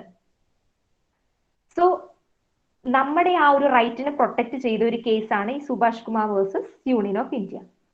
ഇനി ഞാനൊരു കണക്ഷൻ ഓഫ് ഇത് ഞാൻ സുവോളജി സ്റ്റുഡന്റ് ആയിരിക്കുമ്പോൾ തന്നെ ഞാൻ പഠിച്ച കേസുകളാണ്. കേസുകൾ മീൻസ് ഇത് കേസായിട്ടല്ല ഞാൻ പഠിച്ചത്, ഇതൊരു ഇൻസ്റ്റൻസസ് ആയിട്ടാണ് ഞാൻ പഠിച്ചത്. സുവോളജിനെ കണക്ട് ചെയ്ത് പറയുകയാണെങ്കിൽ തന്നെ നമ്മൾ സുവോളജി പഠിച്ചിട്ടുണ്ട് എക്സ്പ്ലോയിറ്റേഷൻ ഓഫ് നാച്ചുറൽ റിസോഴ്സസിൽ കോളിന്റെ പെട്രോളിയം പ്രൊഡക്ട്സ് എന്ന് പറഞ്ഞാൽ റിപ്ലനിഷിങ് റിസോഴ്സ് ആണ്. പിന്നെ അതിലെ എക്സ്പ്ലോയിറ്റ് ചെയ്ത് അത് എന്താ പറയാ പ്രൊഡ്യൂസ് ചെയ്ത് കിട്ടാൻ വീണ്ടും ആ റിസോഴ്സ് മെയിൻറ്റെയിൻ ചെയ്ത് വരാൻ വേണ്ടി ടൈം പീരീഡ് കൂടുതൽ എടുക്കും.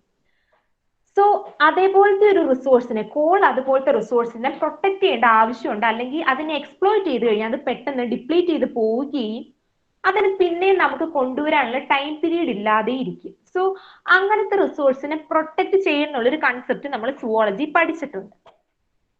അപ്പൊ ലേറ്റർ ഓൺ നമ്മൾ പഠിച്ചു ഡൽഹിയിലാണ് ഏറ്റവും കൂടുതൽ ഈ വെഹിക്കുലാർ പൊല്യൂഷൻ അങ്ങനത്തെ കേസുകൾ ഒക്കെ നടന്നിട്ടുള്ളത്. അപ്പോൾ ഡൽഹിയിൽ ഈ പൊല്യൂഷൻ കൊണ്ടുവരാൻ വേണ്ടി ഗവൺമെന്റ് ഒരു മെത്തേഡ് എടുത്തു, ഒരു പബ്ലിക് ട്രാൻസ്പോർട്ട് സിസ്റ്റം കൊണ്ടുവരണം. ആ ട്രാൻസ്പോർട്ട് സിസ്റ്റത്തിന് പ്രത്യേകതയുണ്ട്, അത് CNG ഗ്യാസ് വെച്ച് കൊണ്ടുവരെന്ന് പറഞ്ഞു. അതൊരു ലാൻഡ്മാർക്ക് മൂവ് ആയിരുന്നു അവരുടെ. അപ്പൊ സുവോളജി തന്നെ നമ്മൾ പഠിക്കുന്നത്, നമ്മൾ എക്സാമ്പിൾ ആയിട്ട് കൺസിഡർ ചെയ്യുന്ന ഡൽഹിയാണ്. Delhi is the most polluted city in India. അപ്പോ MC Mehta versus union of India എന്ന് പറഞ്ഞ കേസിലെ 1998 ഡിസിഷനിൽ കോർട്ട് ഒരു സജഷൻ, ഒരു ഡയറക്ഷൻ വെക്കുകയാണ് ഡൽഹി ഗവൺമെന്റിനോട്. CNG ഗ്യാസ് ഉള്ള ഒരു പബ്ലിക് ട്രാൻസ്പോർട്ടേഷൻ സിസ്റ്റം നിങ്ങൾ കൊണ്ടുവരണം.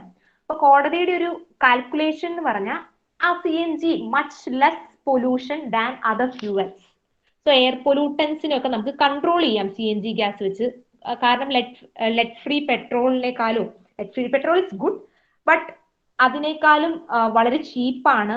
അതുപോലെ തന്നെ നമ്പർ ഓഫ് വെഹിക്കിൾസ് ഈ പബ്ലിക് ട്രാൻസ്പോർട്ട് വഴി കുറയ്ക്കുക, CNG ഗ്യാസ് ഉപയോഗിക്കുക. അങ്ങനെ നമ്മുടെ റിസോഴ്സസിനെ പ്രൊട്ടക്ട് ചെയ്യണു. CNG ഗ്യാസ് ഉപയോഗിക്കുന്നതിന് മൂലം എയർ പൊല്യൂഷനെ കൺട്രോൾ ചെയ്യാൻ പറ്റുന്നു. അങ്ങനെ ഗവൺമെന്റിന് ഒരു എടുത്തൊരു മെഷേഴ്സ് ആണ് ഡൽഹിയിലെ പബ്ലിക് ട്രാൻസ്പോർട്ടേഷൻ സിസ്റ്റം.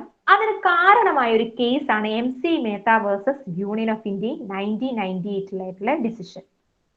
പിന്നെ 2020 നമുക്കറിയാം ഈ ഭാരത് സ്റ്റേറ്റ്സിനുള്ള എമിഷൻ സ്റ്റാൻഡേർഡ്സ് ഒക്കെ ഇന്ത്യ പിന്നെ ഇന്റർനാഷണൽ സ്റ്റാൻഡേർഡ്സ് ഇന്ത്യ കൊണ്ടുവരികയും diesel vehicles more than 15 years ഒന്ന് ഉപയോഗിക്കരുന്നുള്ള ഒരു രീതി, അങ്ങനെ എൻവയോൺമെന്റിലെ എയർ പൊല്യൂഷനെ കൺട്രോൾ ചെയ്യാന്നുള്ളൊരു കാര്യങ്ങളൊക്കെ 2020 ഒരു എവല്യൂഷൻ വന്നതിലൂടെ നമുക്ക് കാണാൻ സാധിക്കും. പിന്നെയും നമുക്ക് ഇമ്പോർട്ടന്റ് ആയിട്ടുള്ള ഒരു കേസ് എന്ന് പറഞ്ഞാൽ 1996 Vellore citizens welfare forum versus union of ഇന്ത്യയുടെ ഒരു കേസാണ്. അതിൽ ഇതേപോലെ തന്നെ ടാനറീസ്, ലെതറിന്റെ ഒക്കെ ഇൻഡസ്ട്രീസ് അവരും ഇതേപോലെ തന്നെ റിവേഴ്സിലേക്ക്, പാളാർ റിവറിലേക്ക് ഈ അവരുടെ ഫാക്ടറിയിൽ ഉണ്ടാവുന്ന വേസ്റ്റുകളൊക്കെ ഒഴുക്കാൻ തുടങ്ങി. അപ്പൊ അവിടെ ചുറ്റിനും താമസിക്കുന്ന ആളുകളെ അത് എഫക്ട് ചെയ്യുമ്പോൾ അവര് കോടതിയിൽ ഒരു കേസ് ഫയൽ ചെയ്യുകയും ഇതേപോലെ തന്നെ വേസ്റ്റ് ഞങ്ങൾ ഡിപ്പെൻഡ് ചെയ്യുന്ന റിവറിലേക്ക് ഒഴുക്കരുതെന്ന് പറയുന്ന ഒരു കേസാണ് വെല്ലൂർ സിറ്റിസൺസ് ഓഫ് ഇന്ത്യ. ഇതിലെ മെയിൻ ഇഷ്യൂ ആയിട്ട് കോടതി കൺസിഡർ ചെയ്തേ, അതായത് ഇൻഡസ്ട്രി എന്നൊക്കെ പറയുന്നത് നമുക്ക് അങ്ങനെ തള്ളിക്കളയാൻ പറ്റില്ല, ഒരു ഡെവലപ്പിംഗ് ആയിട്ടുള്ള സംഭവമാണ്. സോ വേണമെങ്കിൽ നമുക്ക് ഈ വേസ്റ്റിനെ ഒന്ന് മാനേജ് ചെയ്താലോ. സോ ഈ വേസ്റ്റ് ഒഴുക്കുവാണെങ്കിൽ തന്നെ അത് ട്രീറ്റഡ് ആയിട്ട് ചെയ്യുക, അല്ലാതെ നമ്മൾ ട്രീറ്റ് ചെയ്ത് വേസ്റ്റ് വന്നാൽ അത് അതേപോലെ തന്നെ വെള്ളത്തിലേക്ക് ഒഴുക്കരുത്, അതിന് ട്രീറ്റ് ചെയ്യുക. ആ ഒരു ഐഡിയയിലേക്കൊക്കെ കോടതി വരികയാണ്. അപ്പൊ ഈ കേസിൽ കോടതി പറയുന്നത് കാര്യം നമുക്ക് ഇൻഡസ്ട്രീസ് വേണം, but industries have to be take caution. ഈ കേസിന്റെ വേറൊരു ഇമ്പോർട്ടൻസ് എന്ന് പറയുന്നത് ഇന്റർനാഷണലി 2 പ്രിൻസിപ്പിൾസ് ഉണ്ട് നമുക്ക്, പൊല്യൂട്ടേഴ്സ് പേസ് പ്രിൻസിപ്പിളും പ്രിക്കോഷണറി പ്രിൻസിപ്പിളും. അതായത് ഇപ്പൊ ഒരു റിവറിലേക്ക് വേസ്റ്റ് ഒഴിക്കാൻ നമുക്ക് പെട്ടെന്ന് അതിന്റെ ഡാമേജ് അറിയാൻ പറ്റില്ല. കാരണം ഇപ്പോ ലെഡ്, മെർക്കുറി അതേപോലത്തെ ഒരു ഡീകമ്പോസിങ് അല്ലാത്ത വേസ്റ്റ് ഫുഡ് ചെയിനിലേക്ക് കയറാൻ പറ്റുന്ന വേസ്റ്റ് ആണെങ്കിൽ ലേറ്റർ നമ്മുടെ ഫുഡ് ചെയിൻ വഴി നമ്മുടെ ലൈഫിനെ തന്നെ എഫക്ട് ചെയ്യും. അപ്പൊ അങ്ങനെ ഒരു സിറ്റുവേഷനെയൊക്കെ അഡ്രസ് ചെയ്യാൻ വേണ്ടി കോടതി 2 പ്രിൻസിപ്പിൾ ഉപയോഗിക്കും. ഒരു പ്രിൻസിപ്പിൾ ആണ് പൊല്യൂട്ടേഴ്സ് പേസ് പ്രിൻസിപ്പിൾ, അതായത് ആരാണോ പൊല്യൂട്ടർ അവൻ അതിന് നഷ്ടം തന്നെ. അത് ആരാണോ പാളാർ റിവറിൽ ആ വേസ്റ്റ് ഒഴുക്കി പാളാർ റിവർ പൊല്യൂട്ട് ചെയ്തോ ആ പൊല്യൂട്ടർ, അതായത് ആ particular company have to compensate the damages they have caused to the environment. ആ ഒരു പ്രിൻസിപ്പിൾ കോടതി കൊണ്ടുവരികയാണ് ഈ വെല്ലൂർ സിറ്റിസൺസ് ഓഫ് ഇന്ത്യ എന്ന് പറഞ്ഞ 1996 ഡെഫിനിഷൻ, ഈ 1996 കേസ് ലോ വഴി. സോ അതും ഒരു എൻവയോൺമെന്റ് പ്രൊട്ടക്ഷൻ ഉള്ള ഒരു ലാൻഡ്മാർക്ക് കേസ് ആയിരുന്നു.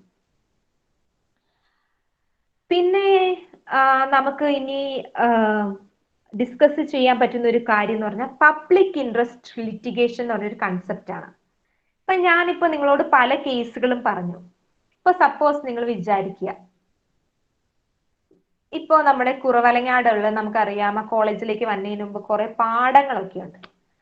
അപ്പൊ പെട്ടെന്ന് ഒരു ദിവസം അതിന്റെ ഓണർ തന്നെ അങ്ങ് തീരുമാനിച്ചെന്ന് വെക്കുക, ആ പാടങ്ങളൊക്കെ നമുക്ക് നികത്തിയിട്ട് അവിടെ ഒരു ഇൻഡസ്ട്രിയോ ഒരു ഫ്ലാറ്റ് സിസ്റ്റം ഒക്കെ അങ്ങ് കൊണ്ടുവരാം. അപ്പൊ അങ്ങനെ വന്നാൽ എന്തെങ്കിലും കുഴപ്പമുണ്ടോന്ന് ചോദിച്ചാൽ നമ്മൾ സുവോളജിസ്റ്റ് ആയതുകൊണ്ടൊക്കെ നമുക്ക് മനസ്സിലാവും വെറ്റ്ലാൻഡിനെ കൺസർവ് ചെയ്യണം, പാഡി ഫീൽഡിനെ കൺസർവ് ചെയ്തില്ലെങ്കിൽ നമ്മുടെ നാച്ചുറൽ റിസോഴ്സ് ഡിപ്ലീഷൻ ആണ്. എങ്ങനെ നമ്മുടെ ഗ്രൗണ്ട് വാട്ടർ റീചാർജ് നടക്കില്ല എന്ന് ഒരു സുവോളജി സ്റ്റുഡന്റ് ആയതുകൊണ്ട് നിങ്ങൾക്ക് അത് മനസ്സിലാവും.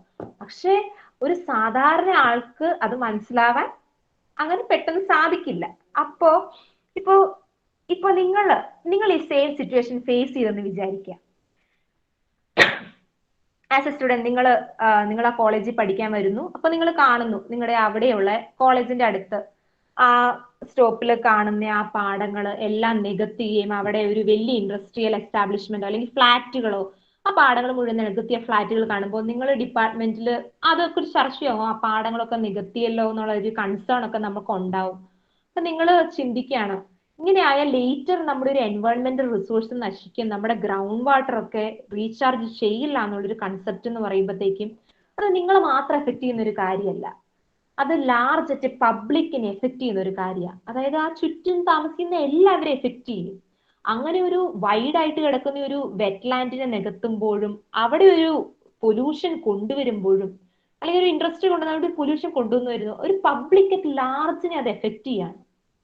അങ്ങനെ ഒരു കേസ് വന്ന ആർക്ക് കോടതി പോവാന്നുള്ള ഒരു കാര്യം ഇന്ത്യയിൽ അതൊരു ഡൗട്ടായിരുന്നു. അതായത് ഇപ്പൊ നമ്മൾ കണ്ട പോലെ ഈ പാഠം നികത്തിയ ഇഷ്യൂ നമ്മൾ നോക്കുമ്പോൾ പേഴ്സണലി നമ്മുടെ പാഠമല്ല നികത്തിയത്, നമുക്ക് അങ്ങനെ വലിയ നഷ്ടമൊന്നുമില്ല. പക്ഷെ അതൊരു എൻവയോൺമെന്റൽ പ്രോബ്ലം ആണ് ആ പാഠം നികത്തിയത്. അപ്പൊ നമുക്കതെങ്ങനെ കോടതിയിൽ അഡ്രസ് ചെയ്യാം?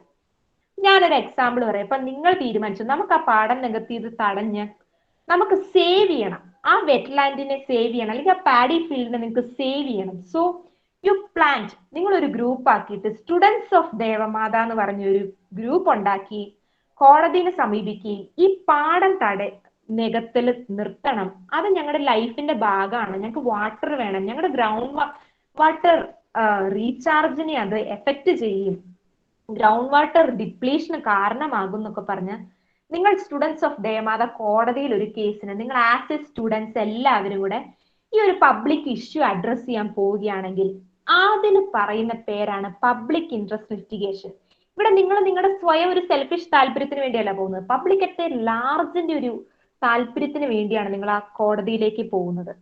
അപ്പോ ആ ഒരു പെർട്ടിക്കുലർ നിങ്ങളുടെ ആ ഇന്റൻഷൻ സ്റ്റുഡൻസ് ഓഫ് ദേവമാത, അപ്പൊ ആ ഒരു കേസ് വരുവാണെങ്കിൽ തന്നെ students of Devamatha versus state of Kerala, അതായത് ദേവമാതയുടെ സ്റ്റുഡൻസ് ചില പബ്ലിക് ഇൻട്രസ്റ്റ് ആയിട്ടുള്ള കാര്യം, അതിലെ പബ്ലിക് ഇൻട്രസ്റ്റ് എന്ന് പറഞ്ഞാൽ എൻവയോൺമെന്റ് പ്രൊട്ടക്ട് ചെയ്യണം ബിക്കോസ് ദിസ്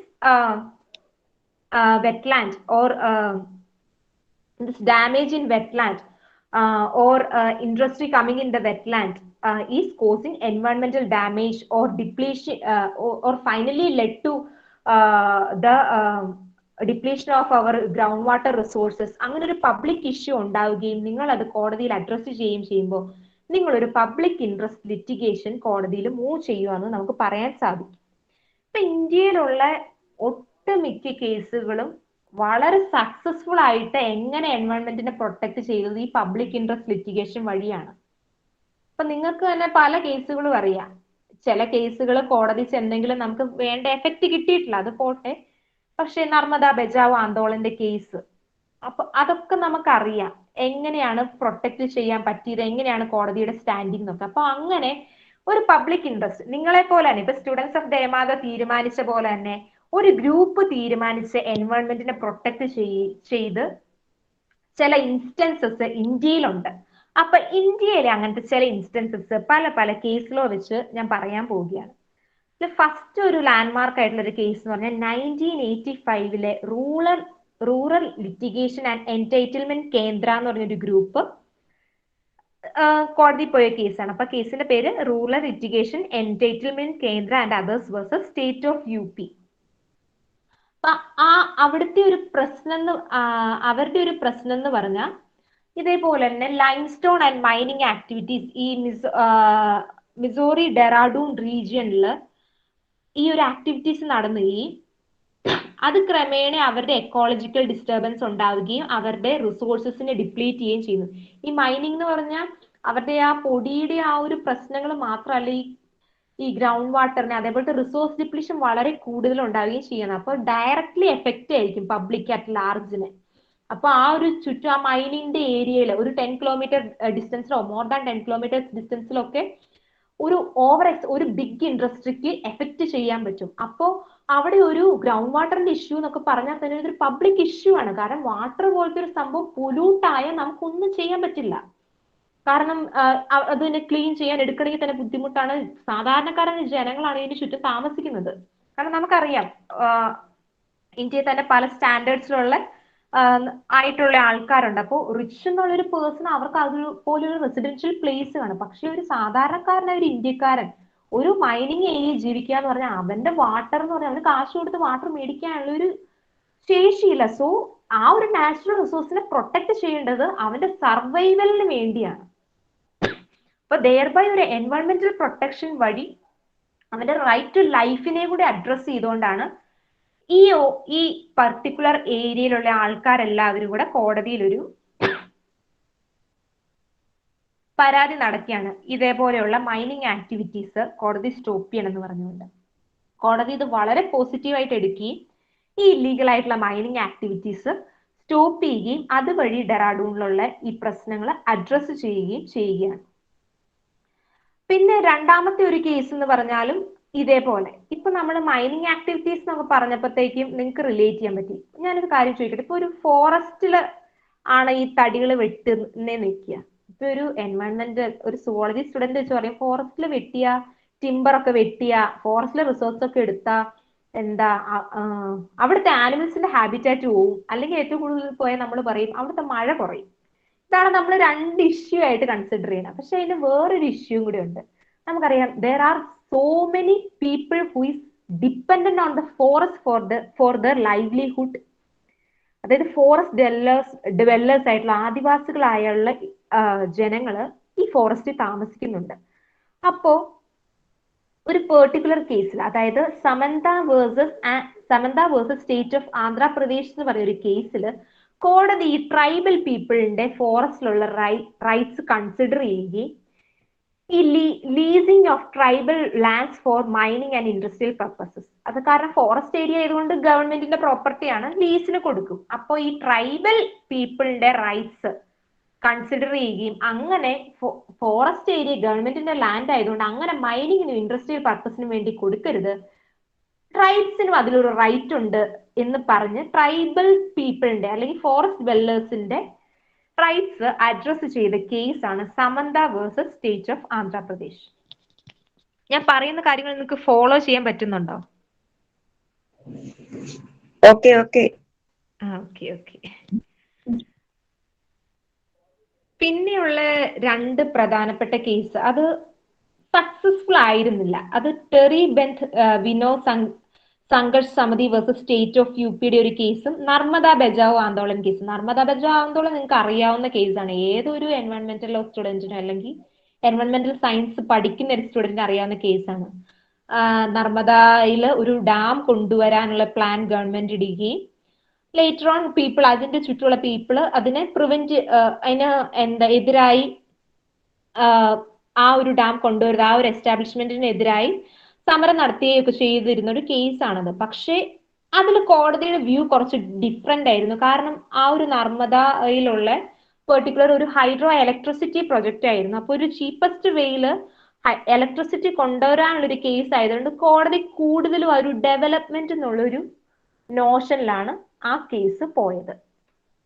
സോ അതൊക്കെയാണ് പബ്ലിക് ഇൻട്രസ്റ്റ് ലിറ്റിഗേഷനെ പറ്റി പറയാറുള്ളത്. അതായത് ഒരു ഗ്രൂപ്പ് ഓഫ് പബ്ലിക് പീപ്പിൾ, അതായത് ഇപ്പൊ ലൈക്ക് സ്റ്റുഡൻസ് ഓഫ് ദേമാത, നിങ്ങളൊരു എൻവയോൺമെന്റ് പ്രൊട്ടക്ട് ചെയ്യാൻ ഒരു കേസ് കോടതിയുടെ മുമ്പിൽ കൊണ്ടുവന്ന നിങ്ങളുടെ ആ ഒരു പർട്ടിക്കുലർ ഇൻട്രസ്റ്റിനെ ഒരു പബ്ലിക് ഇൻട്രസ്റ്റ് ആയിട്ട് കാണുകയും അതിനെ അഡ്രസ് ചെയ്യുകയും ചെയ്യുന്നതാണ് ഈ പബ്ലിക് ഇൻട്രസ്റ്റ് ലിറ്റിഗേഷൻ. സോ അതൊക്കെയാണ് ഇന്ത്യയിലെ മെയിൻ ആയിട്ട് നടന്ന കേസുകൾ. നർമ്മദ ബച്ചാവോ ആന്തോളന്റെയും റൂറൽ ലിറ്റിഗേഷൻ ഓഫ് ഇന്ത്യയുടെ കേസുകളൊക്കെയാണ് ഇന്ത്യയിൽ മെയിൻ ആയിട്ട് നടന്നിരുന്ന കാര്യങ്ങൾ. ഇനി നമുക്ക് പഠിക്കാനുള്ള കാര്യങ്ങൾ എന്ന് പറഞ്ഞാൽ, നിങ്ങൾ സുവോളജിയിലായാലും ഈ ഒരു അപ്രോച്ച് എപ്പോഴും കാണുന്നതാണ് ആന്ത്രോപോസെൻട്രിസം ടു എക്കോസെൻട്രിസം എന്ന് പറഞ്ഞൊരു ടേംസ്. ഇതിപ്പോ ഞാനിപ്പോ ഒരു എൻവയോൺമെന്റൽ ലോ സ്റ്റുഡന്റ് ആയതുകൊണ്ടാണ് ഞാൻ കുറച്ചും കൂടി യൂസ്ഡ് ആയത് ഈ ടേമിനോടെ. എന്താണ് ഇതെന്ന് നിങ്ങൾ ചിന്തിച്ചിട്ടുണ്ടോ? ഇപ്പൊ ഞാൻ നിങ്ങളോട് ഇത്രയും നേരം സംസാരിച്ചുകൊണ്ടിരുന്ന എല്ലാ ലോസിലും നിങ്ങൾക്കുള്ള വാട്ടർ, നിങ്ങൾക്കുള്ള റിസോഴ്സസ്, അതായത് ഞാൻ ഹ്യൂമൻ ബീങ് ആയതുകൊണ്ട് എനിക്ക് വാട്ടർ വേണം, എനിക്ക് എയർ വേണം, എനിക്ക് പൊല്യൂഷൻ ഫ്രീ ആയിട്ടുള്ള എൻവയോൺമെന്റ് വേണം. അങ്ങനെ ഹ്യൂമൻസിന്റെ ഒരു ആവശ്യമായിട്ട് എൻവയോൺമെന്റിനെ കൺസിഡർ ചെയ്തിരുന്നുള്ളൂ. അതിപ്പോ ഇന്ത്യയിലെ എത്ര എൻവയോൺമെന്റൽ ലോസ് ഉണ്ട്. ഇപ്പൊ ഫോറസ്റ്റ് ലോസ് ഒക്കെ എടുത്ത് തന്നെ more than 30 laws in Kerala itself. അപ്പൊ നമ്മുടെ ഒരു പീപ്പിളിന്റെ ചിന്ത എന്ന് പറഞ്ഞാൽ ഈ ലോസിന്റെ ആവശ്യം എന്ന് പറഞ്ഞാൽ ഞങ്ങളുടെ ജീവിതത്തിനാണ്, ഞങ്ങളുടെ ആവശ്യത്തിനാണ് എൻവയോൺമെന്റ്, അതുകൊണ്ട് ഞങ്ങൾക്ക് എൻവയോൺമെന്റിനെ വേണം എന്നുള്ളൊരു കൺസെപ്റ്റ് ആയിരുന്നു. അത് സ്റ്റോക്ക്ഹോമിൽ തന്നെ, സ്റ്റോക്ക്ഹോം തൊട്ട് റിയോ ഡിക്ലറേഷൻ ഇൻ 1991 വരെ സസ്റ്റൈനബിൾ ഡെവലപ്മെന്റിന്റെ കൺസെപ്റ്റ് നമ്മൾ പഠിക്കുന്നുണ്ട്. എന്താണ് സസ്റ്റൈനബിൾ ഡെവലപ്മെന്റ് പറയുന്നത്? A development that has to meet the needs of the present generation and future generation. So it addresses only about human beings. Human beings-ഉം environment-ഉം human ബീങ്സിന്റെ, അതായത് human beings ആണ് ഇവിടുത്തെ ഹയർ അതോറിറ്റി. ഹ്യൂമൻ ബീങ്സിന് വേണ്ടിയാണ് environment എന്നുള്ള ഒരു അപ്രോച്ചാണ് നമ്മുടെ എല്ലാ നിയമങ്ങളിലും കാണാൻ സാധിക്കുന്നത്. ഇനിയിപ്പോ ഞാൻ നിങ്ങളോട് എൻ്റെ ഒരു കൺസേൺ പറയുകയാണ്. ഇതാണ് ഇപ്പോഴത്തെ ഒരു എൻവയോൺമെന്റൽ ലോ സ്റ്റുഡന്റിന്റെ കൺസേൺ. നമുക്ക് ആവശ്യമുള്ളത് കൊണ്ട് മാത്രം എൻവയോൺമെന്റ് മതിയോ? നേരെ തിരിച്ച് ചിന്തിച്ചൂടെ? എൻവയോൺമെന്റ് ഇല്ലാതെ നിങ്ങളുണ്ടാവുമോ? സോ എൻവയോൺമെന്റിനല്ലേ കൂടുതൽ പ്രാധാന്യം കൊടുക്കേണ്ടത്. അപ്പൊ നിങ്ങൾക്ക് ആവശ്യമില്ലാത്ത സാധനത്തിനെ പോലും അതൊരു എൻവയോൺമെന്റ്. കല്ലിനെ സംരക്ഷിക്കണം. നിങ്ങൾക്ക് കല്ല് ആവശ്യമില്ലെങ്കിൽ കല്ലിനെ സംരക്ഷിക്കേണ്ട ആവശ്യമുണ്ടോ? നിങ്ങളൊന്ന് ആലോചിച്ച് നോക്കുക. നിങ്ങൾക്ക് ഇപ്പൊ അങ്ങനെ ഒരു റോക്കിനെ സംരക്ഷിക്കണ്ട, നിങ്ങൾ അതങ്ങ് എക്സ്പ്ലോയിറ്റ് ചെയ്യുക. വേണ്ട, ആ റോക്കിനെ അങ്ങ് മാറ്റുക. ഇപ്പൊ ലാർജ് റോക്സ് ആണെന്ന് വിചാരിക്കുക, ഒരു ക്വാറി.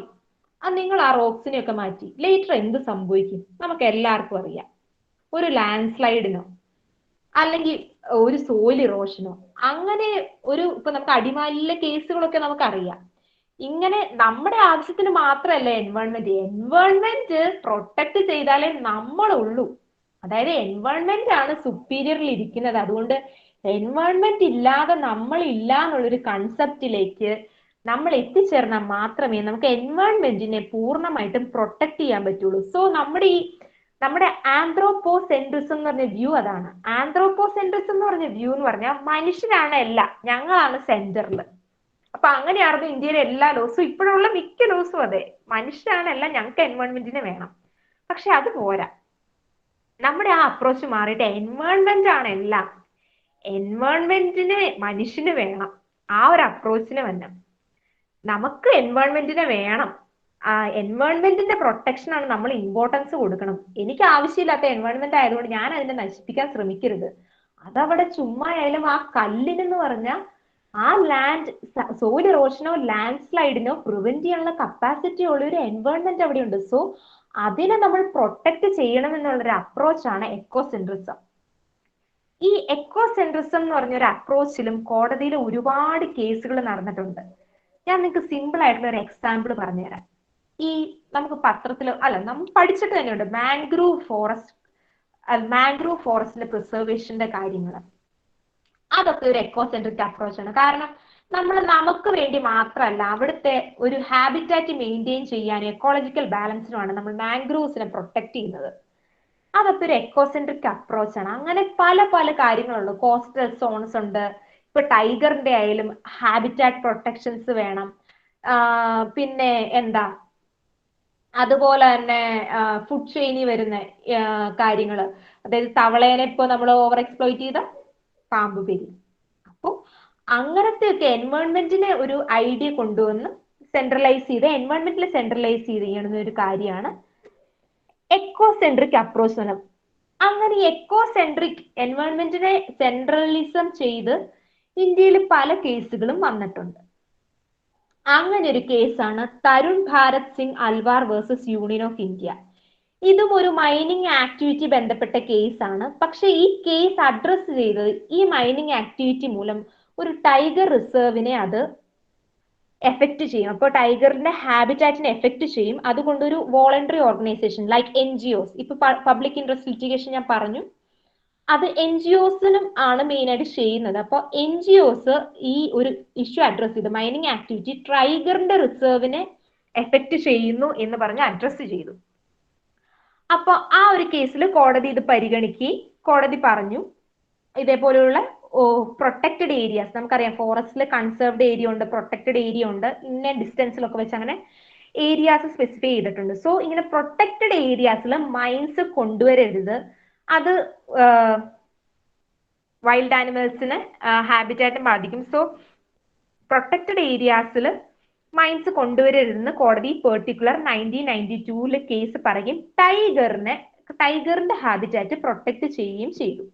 സോ അതൊരു എക്കോസെൻട്രിക് അപ്രോച്ച് ആണ്. കാരണം ടൈഗറിന് വേണ്ടി മനുഷ്യരെടുത്ത ഒരു ഇനീഷ്യേറ്റീവ് ആണ് ഈ Tarun Bharat Sangh Alwar versus union of ഇന്ത്യയുടെ കേസ്.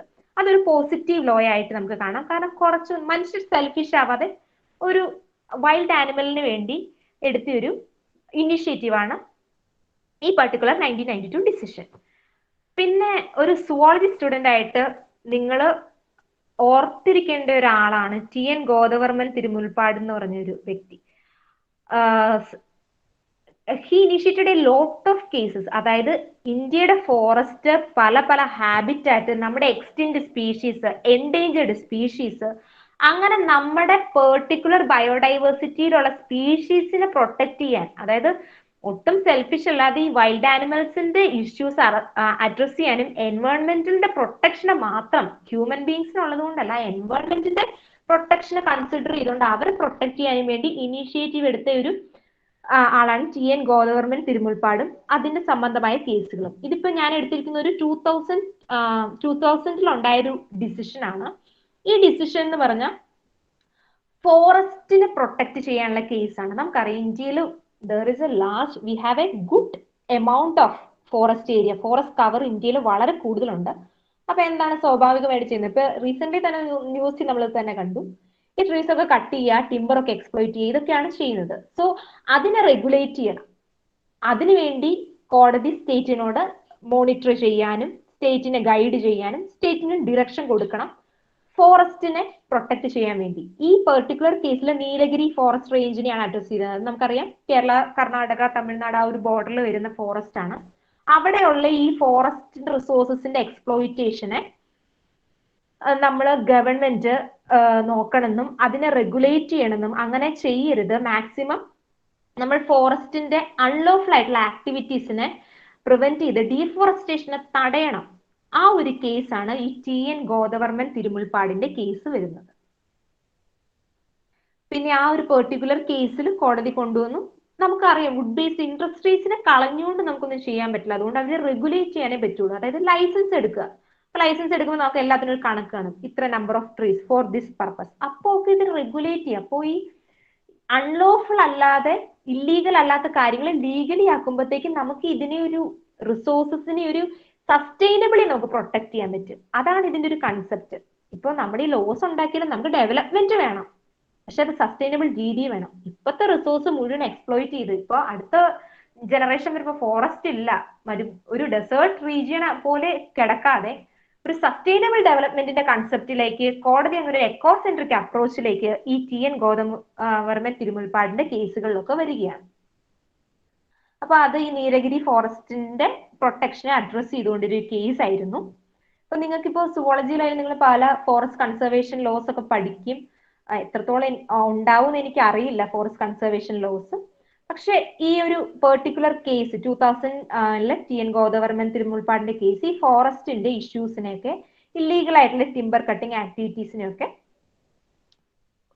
പ്രിവെന്റ് ചെയ്തിട്ടിരിക്കുന്ന ഒരു കേസാണ്. ഇനിയുള്ളൊരു ലാൻഡ്മാർക്ക് കേസ് എന്ന് പറഞ്ഞാൽ WWFന്റെ ഒരു 95 ഡിസിഷൻ ആണ്. ആ ഒരു കേസിൽ എന്ന് പറഞ്ഞാൽ കൊണ്ടുവന്നിരിക്കുന്ന ഒരു പെർട്ടിക്കുലർ ഏരിയയില് മെയിൻ ആയിട്ടും അത് എഫക്ട് ചെയ്യുന്ന ബിദർകാണിക വൈൽഡ് ലൈഫ് സാങ്ച്വറി എന്ന് പറഞ്ഞ ഒരു സാങ്ച്വറിനെ എഫക്ട് ചെയ്യാണ്. കാരണം എന്ന് പറഞ്ഞാൽ ഈ പെർട്ടിക്കുലർ വൈൽഡ് ലൈഫ് സാങ്ച്വറിയിൽ അവരൊരു ഫിഷ് ലാൻഡിംഗ് സെന്റർ കൊണ്ടുവരികയാണ്. ആ ഒരു സെന്റർ കൊണ്ടുവന്നാൽ നമുക്കറിയാം ഒരു ആർട്ടിഫിഷ്യൽ ആയിട്ടുള്ള ഒരു തിങ് എന്ന് പറഞ്ഞ ഒരു എസ്റ്റാബ്ലിഷ്മെന്റ് നാച്ചുറൽ ആയിട്ടുള്ള എക്കോസിസ്റ്റത്തിനെ കൊണ്ടുവരുമ്പോൾ ആദ്യം തന്നെ സംഭവിക്കുന്നത് അവിടെ ജീവിക്കുന്ന പെർട്ടിക്കുലർ ആനിമലിന്റെ ഹാബിറ്റാറ്റിനെ അത് എക്സ്പ്ലോയിറ്റ് ചെയ്യും, അല്ലെങ്കിൽ നശിപ്പിച്ചു കളയും. അപ്പൊ ഇവിടെ അത് തന്നെയാണ് സംഭവിക്കുന്നത്. ഒരു പെർട്ടിക്കുലർ വൈൽഡ് ലൈഫ് സാങ്ച്വറിയിൽ ബിദർകാണിക എന്ന് പറഞ്ഞ വൈൽഡ് ലൈഫ് സാങ്ച്വറിയിൽ ഒരു ഫിഷ് ലാൻഡിംഗ് സെന്റർ കൊണ്ടുവരികയും അത് ഒരു ഒലീവ് റിഡ്ലി സീ ടേർട്ടിലിന്റെ ഹാബിറ്റാറ്റിനെ എഫക്ട് ചെയ്യുന്നു എന്ന് പറഞ്ഞ് ഒരു സെറ്റ് ഓഫ് പെറ്റീഷണേഴ്സ് ഇതിലൊരു NGO ആണ് WWF. അവര് കോടതിയിൽ കേസിന് പോവുകയും സക്സസ്ഫുൾ ആയിട്ട് തന്നെ കേസ് ലീഡ് ചെയ്യുകയും പറയുകയാണ് ഈ പെർട്ടിക്കുലർ വൈൽഡ് ലൈഫ് സാങ്ച്വറിനെ പ്രൊട്ടക്ട് ചെയ്യുമ്പോൾ അവിടെ ഇതേപോലത്തെ ആർട്ടിഫിഷ്യൽ എസ്റ്റാബ്ലിഷ്മെന്റ് കൊണ്ടുവന്നാൽ വൈൽഡ് ലൈഫ് സാങ്ച്വറിയുടെ ഡിസ്ട്രക്ഷന് കാരണമാകും. So it need to be protected that habitat. അതായത് ഇപ്പൊ ഒലിവ് റിഡ്ലി സീ ടർട്ടിലിന്റെ ഹാബിറ്റാറ്റിനെ അവർ പ്രൊട്ടക്ട് ചെയ്യാണ്. അതൊരു മനുഷ്യന്റെ ഹാബിറ്റാറ്റിനെ നമ്മുടെ നീഡിനെ പറ്റിയൊന്നുമല്ല. ആ ഒരു particular species have also a right for an എൻവയോൺമെന്റിനെ അഡ്രസ് ചെയ്യുന്ന ഒരു കേസാണ് ഈ പെർട്ടിക്കുലർ 95 ഡിസിഷൻ. പിന്നെ നിങ്ങൾക്ക് മനസ്സിലാക്കാൻ പറ്റുന്ന ഒരു കേസ് എന്ന് പറഞ്ഞാൽ S. Jagannath versus Union of India, which is a 1996 decision, and this case deals with a prevention of shrimp farming in a particular coastal zone. ഈ ഒരു കേസിൽ എന്ന് പറഞ്ഞാൽ കോസ്റ്റൽ സോണിലെ ഷ്രിംപ് ഫാമിംഗ്, ഈ പ്രോൺസിന്റെ പോലത്തെ ഫാമിംഗ് കൊണ്ടുവരികയാണ്. അപ്പൊ ഷ്രിംപ് കൾച്ചറിന്റെ ഒരു പ്രശ്നം എന്ന് പറഞ്ഞാൽ അത് എക്കോസിസ്റ്റത്തിനെ ഇന്റൻസീവ്ലി ഹാം ചെയ്യും. അതായത് നാച്ചുറൽ മാംഗ്രൂവ്സിനെ കളയും, അഗ്രികൾച്ചറൽ ആയിട്ടുള്ള ലാൻഡിനെ കളയും, സലൈനൈസേഷൻ കൂടും, പിന്നെ നാച്ചുറൽ സീഡ് റിസോഴ്സസ് കുറയും, പിന്നെ അതേപോലത്തെ ഫാമിംഗ് ഒക്കെ ഈ കോസ്റ്റൽ സോൺസിൽ കൊണ്ടുവരുമ്പോഴത്തേക്കും തന്നെ use of drugs and chemicals, പിന്നെ പർട്ടിക്കുലർ പെസ്റ്റിസൈഡ്സ് ഒക്കെ കൂടും. അങ്ങനെ ഈ ഷ്രിങ്ക് ഫാമിങ്ങിന് കുറെ എൻവയോൺമെന്റൽ ആയിട്ട് അറ്റാച്ച് ചെയ്തിട്ടുള്ള ഡാമേജസ് കോസ് ചെയ്യാൻ കാരണമാകും. അപ്പോൾ അത് സ്വാഭാവികമായിട്ട് അത് എൻവയോൺമെന്റൽ ഡാമേജിന് കാരണമായി തീരുകയും കുറെ ആനിമൽസ്, ആ സീയിൽ ജീവിക്കുന്ന കുറെ ആനിമൽസിനെ, അവിടുത്തെ സ്പീഷീസിനെ എഫക്ട് ചെയ്യും. സോ കോടതി പറഞ്ഞു ഇങ്ങനത്തെ ഫാമിംഗ് ആക്ടിവിറ്റീസ് നിർത്തണം, because it will effect our ecology എന്ന് പറഞ്ഞൊരു കേസാണ് ഈ particular S Jagannath versus union of ഇന്ത്യയുടെ കേസ്. ഇപ്പൊ ഇത്രയും നേരം നമ്മൾ കോൺസ്റ്റിറ്റ്യൂഷനിലെ ആർട്ടിക്കിൾ 21 വെച്ചുള്ള കേസുകളാണ് പറയുന്നത്. അതായത് ഇപ്പൊ നമ്മൾ പറഞ്ഞു നിർത്തിയെന്ന് പറഞ്ഞാൽ എക്കോസെൻട്രിക് വ്യൂവിൽ വരെ നമ്മൾ എത്തി. അതായത് എൻവയോൺമെന്റ് ആണ് സെന്റർ. ഇനി നമുക്ക് നമ്മുടെ ടോപ്പിക് സ്പെസിഫിക് ആയിട്ടൊന്ന് പോയി നോക്കാം. സുവോളജിയിൽ ഇത് നിങ്ങൾ എല്ലാവരും പഠിച്ചിട്ടുള്ള ഒരു ആക്ട് ആണ്. സുവോളജിയുടെ സിലബസിലുള്ള ഞാനും പഠിച്ചിട്ടുള്ള ഒരു ആക്ട് ആണ്, prevention of cruelty to animals act 1960. ഈ ഒരു ആക്ടിനെ പറ്റി പറയുമ്പോൾ തന്നെ എനിക്കിപ്പോ അരുണിമ മിസ് ക്ലാസ്സിൽ എടുത്തപ്പോ പറഞ്ഞൊരു കാര്യം ഓർമ്മ വന്നേ. നിങ്ങൾ ലാബിൽ ഒരു പെർട്ടിക്കുലർ ആനിമലിനെ എടുക്കുകയാണ്, നിങ്ങൾക്കറിയാം, നിങ്ങൾക്ക് എക്സ്പെരിമെന്റ് ചെയ്യണം. ഇപ്പൊ കോക്രോച്ചിന്റെ ഡിസെക്ഷൻ തന്നെ നമ്മൾ ചെയ്യും. നമ്മൾ എന്ത് ചെയ്യും? ആദ്യം തന്നെ നമ്മൾ അതിന് അനസ്തേഷ്യ കൊടുക്കും. അപ്പൊ അതിൽ നമ്മുടെ ഉദ്ദേശം എന്താണ്? Giving dum less pain. ആ ഒരു ഒബ്ജക്റ്റ് ആണ് ഈ ആക്ടിന്.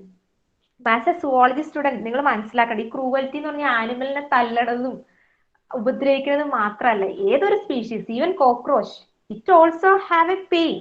സോ ആ ഒരു പെയിനും നിങ്ങൾ കൺസിഡർ ചെയ്യണം. അപ്പോ ഈ പ്രിവെൻഷൻ ഓഫ് ക്രൂവൽറ്റി ആക്ട് വെച്ച് നമ്മൾ കൺസിഡർ ചെയ്യേണ്ടത് ഒരു ആനിമലിന് നമുക്ക് ആവശ്യമുണ്ടെങ്കിൽ പോലും അതിനൊരു ലെസ് പെയിൻ അല്ലെങ്കിൽ ഒരു ലെസ് സഫറിങ് കൊടുത്തുകൊണ്ട് അതിനെ എങ്ങനെ നമുക്ക് സയന്റിഫിക്കലി യൂസ് ചെയ്യാം, അല്ലെങ്കിൽ ഇൻ കേസ് അതിനെ എങ്ങനെ പെയിനുകളിൽ നിന്ന് രക്ഷിക്കാം. ലൈക്ക് ഇപ്പോ നമുക്കറിയാം എങ്ങനെയാണ് ഒരു ആനിമലിനെ നമ്മുടെ യൂസിന് വേണ്ടി, അതായത് മീറ്റിന് വേണ്ടി എടുക്കേണ്ടത് നമുക്കറിയാം. ഒരു എക്സ്പേർട്ട് ആയിട്ടുള്ള ബച്ചർ അങ്ങനെ നമ്മൾ ഒരു ആനിമലിനെ കൊല്ലാവുള്ളൂ. അല്ലാതെ നമ്മൾ യൂഷ്വലി കാണുന്നത് പോലെ തന്നെ നാച്ചുറൽ മെത്തേഡ്സ് യൂസ് ചെയ്ത് ആനിമൽസിന്റെ പെയിനും സഫറിങ്ങും കൂട്ടരുത് എന്നുള്ളൊരു കാര്യം ആസ് എ സുവോളജിസ്റ്റ് നിങ്ങൾ പഠിച്ചിട്ടുണ്ട്. പിന്നെ ആനിമൽ ട്രാൻസ്പോർട്ടേഷൻ, ഒരു വണ്ടിയിൽ കുറെ ആനിമൽസിനെ തിക്കി നിറച്ചുകൊണ്ട് പോവരുത്. അവരുടെ പെയിന് നമ്മൾ മനസ്സിലാക്കണം. ഇപ്പൊ നമുക്കറിയാം തമിഴ്നാട്ടിൽ നിന്നൊക്കെ കോഴികളെ കൊണ്ടുവരും, നമ്മുടെ ആവശ്യത്തിന് വേണ്ടിയാണ്, നമ്മുടെ ഫുഡ് റിസോഴ്സിന്. പക്ഷെ ഇങ്ങനെ അടുക്കിടി കൊണ്ടുവരുമ്പോഴത്തേക്കും അവർക്ക് ആ ഒരു അഡ്ജസ്റ്റ് ചെയ്യാൻ പറ്റില്ല. അവർ കോഴികളൊക്കെ ഇവിടെ വരുമ്പോഴത്തേക്കും ഡെഡ് ആവാൻ ചാൻസ് ഉണ്ട്. സോ ഈ ആനിമലിനെ നമ്മൾ ഹാൻഡിൽ ചെയ്യുമ്പോൾ നമ്മൾ അവർക്ക് ക്രൂവൽറ്റി കൊടുക്കരുത്. നമ്മുടെ ആവശ്യത്തിന് നമുക്ക് ആനിമൽസിനെ ഉപയോഗിക്കാം. So give them less pain, less sufferings and utilise them in an ethical manner. അപ്പൊ നമ്മുടെ ഒരു എത്തിക്സിനൊക്കെ വളരെ ഇമ്പോർട്ടൻസ് ഒക്കെ കൊണ്ടുവരാൻ അങ്ങനെ അഡ്രസ് ചെയ്തിരിക്കുന്ന ഒരു ആക്ട് ആണ് prevention of cruelty to animals act 1960. അപ്പോൾ PCA ആക്ടിന്റെ മെയിൻ ആയിട്ടുള്ള കാര്യങ്ങൾ എന്ന് പറഞ്ഞാൽ ഞാൻ നിങ്ങളോട് ഇപ്പൊ എക്സ്പ്ലെയിൻ ചെയ്ത് തന്നിരിക്കുന്ന കാര്യങ്ങളാണ്. എന്തൊക്കെയാണ്?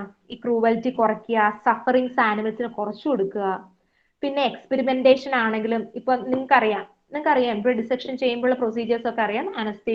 അനസ്തേഷ്യ കൊടുത്തിട്ടാണ് നമ്മൾ ചെയ്യാറുള്ളൂ, അല്ലാതെ നമ്മൾ ജീവനോട് പാറ്റേനെ കീറാറില്ല. അപ്പൊ അങ്ങനെ അനസ്തേഷ്യ കൊടുക്കുക, അതിന് ലെസ് പെയിൻ കൊടുക്കുക. ഇനി ഇപ്പോൾ നിങ്ങൾക്ക് ഇപ്പോ ലൈക്ക് ഇപ്പൊ നമുക്കൊരു മൗസിനെ എക്സ്പെരിമെന്റ് ചെയ്യണം, അതിനെ കൊല്ലാതെ നമുക്ക് ചെയ്യാൻ പറ്റുന്ന സാഹചര്യം കാണും. അങ്ങനെയാണെങ്കിൽ കൊല്ലാതെ തന്നെ ഇനി ലെസ് പെയിനോ സഫറിങ്സോ കൊടുത്തുകൊണ്ട് തന്നെ നമ്മൾ എന്നെ കൊല്ലാതെ തന്നെ എക്സ്പെരിമെന്റ് ചെയ്ത് കഴിഞ്ഞ് ജീവിക്കാൻ പറ്റുന്ന ഒരു ആനിമലാണെങ്കിൽ നമ്മൾ ജീവിക്കാൻ ശ്രമിക്കുക, അതിനുവേണ്ടി ട്രൈ ചെയ്യുക നമ്മൾ. അപ്പൊ അതിനുള്ളൊരു ഗൈഡ് ലൈൻസ് ഒക്കെ എക്സ്പെരിമെന്റേഷൻ നമ്മൾ ലാബിൽ ഫോളോ ചെയ്യേണ്ട ഗൈഡ് ലൈൻസ് അതിനെ പറ്റിയൊക്കെ ഈ ആക്ട് പറയുന്നുണ്ട്. പിന്നെ ഇതേപോലെ unnecessary pain and sufferings to animals അതിനെ പറ്റിയൊക്കെ അഡ്രസ് ചെയ്യുന്ന ഒരു കാര്യമാണ് prevention of cruelty to animals. അപ്പോൾ നിങ്ങൾക്ക് മനസ്സിലാവാൻ വേണ്ടിയാണ് ഞാൻ ലാബിലെ കാര്യങ്ങളൊക്കെ സ്പെസിഫൈ ചെയ്ത് പറഞ്ഞത്. അപ്പോൾ ആനിമൽസിനോട് മനുഷ്യരുടെ ക്രൂവൽ ആയിട്ടുള്ള ബിഹേവിയർ ചെയ്യരുത്, അവർ മിണ്ടാപ്രാണികളാണ്. സോ ആനിമൽസിനോട് നമ്മൾ ക്രൂവാലിറ്റി കാണിക്കരുതെന്ന് പെർട്ടിക്കുലർലി ലോ നമുക്ക് പറയുന്ന ആക്ട് ആണ് prevention of cruelty to animals. Recent നമുക്കറിയാം ബ്രൂണോ കേസ്. ഈ പെർട്ടിക്കുലർ ഇമേജ് കാണുമ്പോൾ തന്നെ നിങ്ങൾക്ക് ആ കേസ് തിരുവനന്തപുരത്ത് നടന്ന ഒരു കേസാണിത്. ഈ പെർട്ടിക്കുലർ ആയിട്ടുള്ള ഒരു ഡോഗിനെ 3 മൈനർ കുട്ടികൾ ചേർന്ന് വളരെ ബ്രൂട്ടലി ഈ ഫിഷിന്റെ ഒക്കെ കൊളുത്ത് വെച്ച് ഉപയോഗിക്കുകയും അടിക്കുകയും ലേറ്റർ ഓൺ ഈ മൃഗത്തിനെ കൊല്ലുവാനും കാരണമാകുന്നതാണ്. അപ്പോ കോടതി ഇതിന് ആരും കേസ് കൊടുത്തില്ല, പക്ഷെ കോടതി സുവമോട്ടോ, അത് കോടതിയുടെ പവറാണ്. എന്തെങ്കിലും പബ്ലിക് പ്രോബ്ലം ഉണ്ടെങ്കിൽ കോടതിക്ക് ഇപ്പൊ തന്നെ ഒരു ന്യൂസ് റിപ്പോർട്ട് കണ്ടാലും കേസ് എടുക്കാനുള്ള പവർ ഉണ്ട്. അപ്പൊ കോടതി സുവമോട്ടോ എടുത്ത ഒരു കേസാണ് ഈ റീ ബ്രൂണോ കേസിൽ. ഈ കേസിൽ ഈ ഒരു കൊറോണ സാഹചര്യം നമുക്കറിയാം, പെറ്റ്സിന്റെ ഒക്കെ നമ്പേഴ്സ് വളരെ കൂടി. അപ്പോ അവര് മിണ്ടാപ്രാണികളാന്ന് വെച്ചാൽ അവരുടെ അടുത്ത് നമ്മൾ ക്രൂവൽറ്റി കാണിക്കരുത്. അതിനു വേണ്ടി കോടതി ചില ഡയറക്ഷൻസ് തരികയാണ്. ഇപ്പൊ നമുക്കറിയാം സ്ട്രേ ഡോഗ്സ് ഒക്കെ കൂടുതലാണ്. നമ്മൾ പട്ടീനെ എറിഞ്ഞു ഓടിക്കും, ഒരിതും ഇല്ലെങ്കിൽ എന്ത് ചെയ്യും, മുനിസിപ്പാലിറ്റിയിൽ പ്രത്യേകിച്ച് ഡയറക്ഷൻ ഒന്നും ഇല്ലെങ്കിൽ വിഷം കൊടുത്ത് കൊല്ലും, അങ്ങനത്തെ പരിപാടികളൊക്കെ ചെയ്യും. സോ അതൊന്നും ചെയ്യരുത്. ഇപ്പൊ നിങ്ങൾ മൃഗങ്ങളെ വളർത്തുവാണെങ്കിൽ തന്നെ അവരെ രജിസ്റ്റർ ചെയ്യുക, അല്ലെങ്കിൽ ലൈസൻസ് ഇഷ്യൂ ചെയ്യുക, കറക്റ്റ് ആയിട്ട് വാക്സിൻ കൊടുക്കുക. അങ്ങനെ കേരള ഹൈക്കോർട്ട് റീസെന്റ് പറഞ്ഞൊരു കേസാണ് റീ ബ്രൂണോ കേസ്. ആ കേസിന് അങ്ങനെയാണ് അറിയപ്പെടുന്നത്, ഇൻ റീ ബ്രൂണോ എന്ന് പറഞ്ഞ ഈ പെർട്ടിക്കുലർ ഡോഗിന്റെ നെയിം വെച്ച് തന്നെ ഒരു കേസ് കൊടുക്കാണ്, ക്രൂവൽറ്റി കുറയ്ക്കാനുള്ള കേസ്. ഇനി ക്രൂവൽറ്റിയുടെ കുറെ ഇൻസിഡൻസ് നമുക്കറിയാം.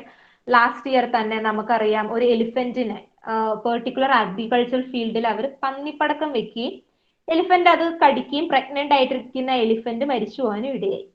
അതൊക്കെ ക്രൂവൽറ്റിയാണ്. കാരണം നമ്മുടെ അവിടെ ആവശ്യം എന്ന് പറഞ്ഞാൽ അഗ്രികൾച്ചർ ലാൻഡിനെ പ്രൊട്ടക്ട് ചെയ്യുക, അതിന് കുഴി കുഴിച്ചാൽ മതി, എലിഫന്റിന് ഡാമേജ് ഉണ്ടാവാതെ അല്ലെങ്കിൽ അതിന്റെ ജീവൻ നശിപ്പിക്കാതെ നമുക്ക് സൂക്ഷിക്കാം. അതുകൊണ്ട് നിങ്ങൾ മനുഷ്യരായതുകൊണ്ട് നിങ്ങളുടെ ഈ വെപ്പൺസ് ഉള്ളത് കൊണ്ട് ആനിമൽസിന് അതിന് ക്രൂവൽ ആയിട്ടുള്ള യൂസ് ചെയ്യരുതെന്ന് പല കേസിൽ സുപ്രീം കോർട്ടും ഹൈക്കോർട്ടും പറഞ്ഞിട്ടുണ്ട്. അപ്പോ ഈ ഒരു കേസിൽ തന്നെയായാലും ഇതേപോലെ തന്നെ സുപ്രീം കോർട്ടിനും ഹൈക്കോർട്ടിനും പവേഴ്സ് ഉണ്ട്. നിങ്ങൾ ആസ് എ സിറ്റിസൺ നിങ്ങൾക്ക് അഡ്രസ് ചെയ്യാം. ഇപ്പൊ നിങ്ങൾ ആസ് എ സിറ്റിസൺ ഇപ്പൊ വിചാരിക്കുക, നമുക്കറിയാം രൺബീർ കപൂറിന്റെ റീസെന്റ്ലി കഴിഞ്ഞ വർഷത്തെ ഇറങ്ങിയ ഒരു അഡ്വർടൈസ്മെന്റിൽ ഡോൾഫിനെ ഇടിക്കുന്ന ഒരു അഡ്വർടൈസ്മെന്റ് വന്നു. നിങ്ങള് സുവോളജിസ്റ്റ് ആയതുകൊണ്ട് നിങ്ങൾ ശ്രദ്ധിച്ചിട്ടുണ്ടോ എന്ന് എനിക്കറിയാം. അപ്പോ വേഗം തന്നെ അവർ ആ ഡോൾഫിനെ ഇടിക്കുന്ന ആ സീൻ മാറ്റാനും ഇടയായി. കാരണം എന്ന് പറഞ്ഞാൽ ഇതാണ്, നമ്മുടെ ഈ പെർഫോമിംഗ് ആനിമൽസിനെ ഡിഫൈൻ ചെയ്ത് ഈ ക്രൂവൽറ്റി കാണിക്കുന്ന പ്രൊമോട്ട് ചെയ്യരുതെന്ന് പറഞ്ഞ് പെർട്ടിക്കുലർ ഈ prevention of cruelty to animals in 1960 act പറയുന്നുണ്ട്. ഇനി നമുക്ക് വളരെ സുപ്രധാനമായ ഒരു കേസാണ് ഇന്ത്യയിൽ നടന്ന ജല്ലിക്കെട്ട് കേസ് എന്നാണ് അറിയപ്പെടുന്നത്. Commonly known as it's Jallikattu case, but it's name is animal welfare board of India versus A Nagaraja and others. It's A 2014 decision. നിങ്ങൾക്ക് ഈ കേസിന്റെ കഥകളൊക്കെ അറിയാം. അതായത് തമിഴ്നാട് ഗവൺമെന്റ് അവരുടെ ഒരു കൾച്ചറൽ പ്രോഗ്രാമാണ് ജല്ലിക്കെട്ട്. കാളകളെ ഒടുക്കി അതിൽ മൂലം അതൊരു വിനോദമാണ് അവർക്ക്. അപ്പൊ ആ ഒരു കേസിൽ ആനിമൽസിന്റെ ക്രൂവൽറ്റി അല്ലേ, അതായത് നമുക്കറിയാം കാളകളെ എങ്ങനെയാണ് ഓടിക്കുന്നത്, അതിന് മൂലം കാരണം അവർ ബെയിറ്റ് ചെയ്തുകൊണ്ടാണ് ആ പെർട്ടിക്കുലർ ജല്ലിക്കെട്ട് നടത്തുന്നത്. കാരണം കാളകളുടെ വാലില് കടിക്കുകയും കണ്ണില് മുളക് പൊടിയും അതേപോലത്തെ തന്നെ എരിയുന്ന ആയിട്ടുള്ള കെമിക്കൽസ് ഇടുകയും ആനിമൽസിനെ ക്രൂവൽ ചെയ്ത് അവരെ ട്രിഗർ ചെയ്യുകയാണ്, അവരെ വയലന്റ് ആക്കിയിട്ടാണ് ആനിമൽസിനെ അവർ ജല്ലിക്കെട്ടിന് വേണ്ടി യൂസ് ചെയ്യുന്നത്. സോ അത് ആനിമൽസിനോട് കാണിക്കുന്ന ഒരു ക്രൂവൽറ്റി ആണ്. So jallikattu has to be banned. ഇങ്ങനെ പെർഫോമിംഗ് ആയിട്ട് ആനിമൽസിനെ കാണരുത്. അപ്പൊ union of India central government already ഒരു 2011 നോട്ടിഫിക്കേഷൻ ഇറക്കി ബുൾസിനെ പെർഫോമിംഗ് ആനിമൽസ് ആയിട്ട് യൂസ് ചെയ്തിരുന്നു.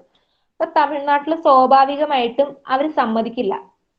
കാരണം അവരുടെ ഒരു കൾച്ചറൽ പ്രാക്ടീസ്. ഇപ്പൊ നമ്മളോട് ഓണക്കാലത്ത് പറയുകയാണ് നിങ്ങൾ പൂ പറിക്കണ്ട, എൻവയോൺമെന്റൽ പ്രൊട്ടക്ഷൻ ആണെതിരെ പറഞ്ഞാൽ നിങ്ങൾ സമ്മതിക്കുമോ? എനിക്ക് സംശയമുണ്ട്. കാരണം ഓണം എന്ന് പറയുന്നത് നമ്മുടെ ഒരു കൾച്ചറൽ ഫെസ്റ്റിവൽ അല്ലേ. അപ്പൊ ഒരു എൻവയോൺമെന്റൽ പ്രൊട്ടക്ഷനേക്കാൾ കൂടുതൽ നമ്മുടെ ഫെസ്റ്റിവൽ ആഘോഷിക്കാനുള്ള ഒരു മോട്ടീവ് ഇപ്പൊ ഒരു പൂവല്ലേ എന്നുള്ള രീതിയിൽ നമ്മൾ ലാഘവത്തോടെ എടുക്കും. അതുപോലെ തന്നെയാണ് തമിഴ്നാട്ടുകാർക്ക് ഈ ജല്ലിക്കെട്ട് ഫെസ്റ്റിവൽ. അപ്പൊ അവരും ഇത് പറഞ്ഞു, ഇത് പറ്റില്ല, ഞങ്ങൾക്ക് ജല്ലിക്കെട്ട് വേണം, ഇത് ഞങ്ങളുടെ അവരുടെ ഒരു ഏണിങ്ങും കൂടിയാണിത്. അപ്പൊ ഈ ഒരു കാര്യം പിന്നെ കോടതിയിൽ ചർച്ചയ്ക്ക് കൊണ്ടുവരുവാണ്.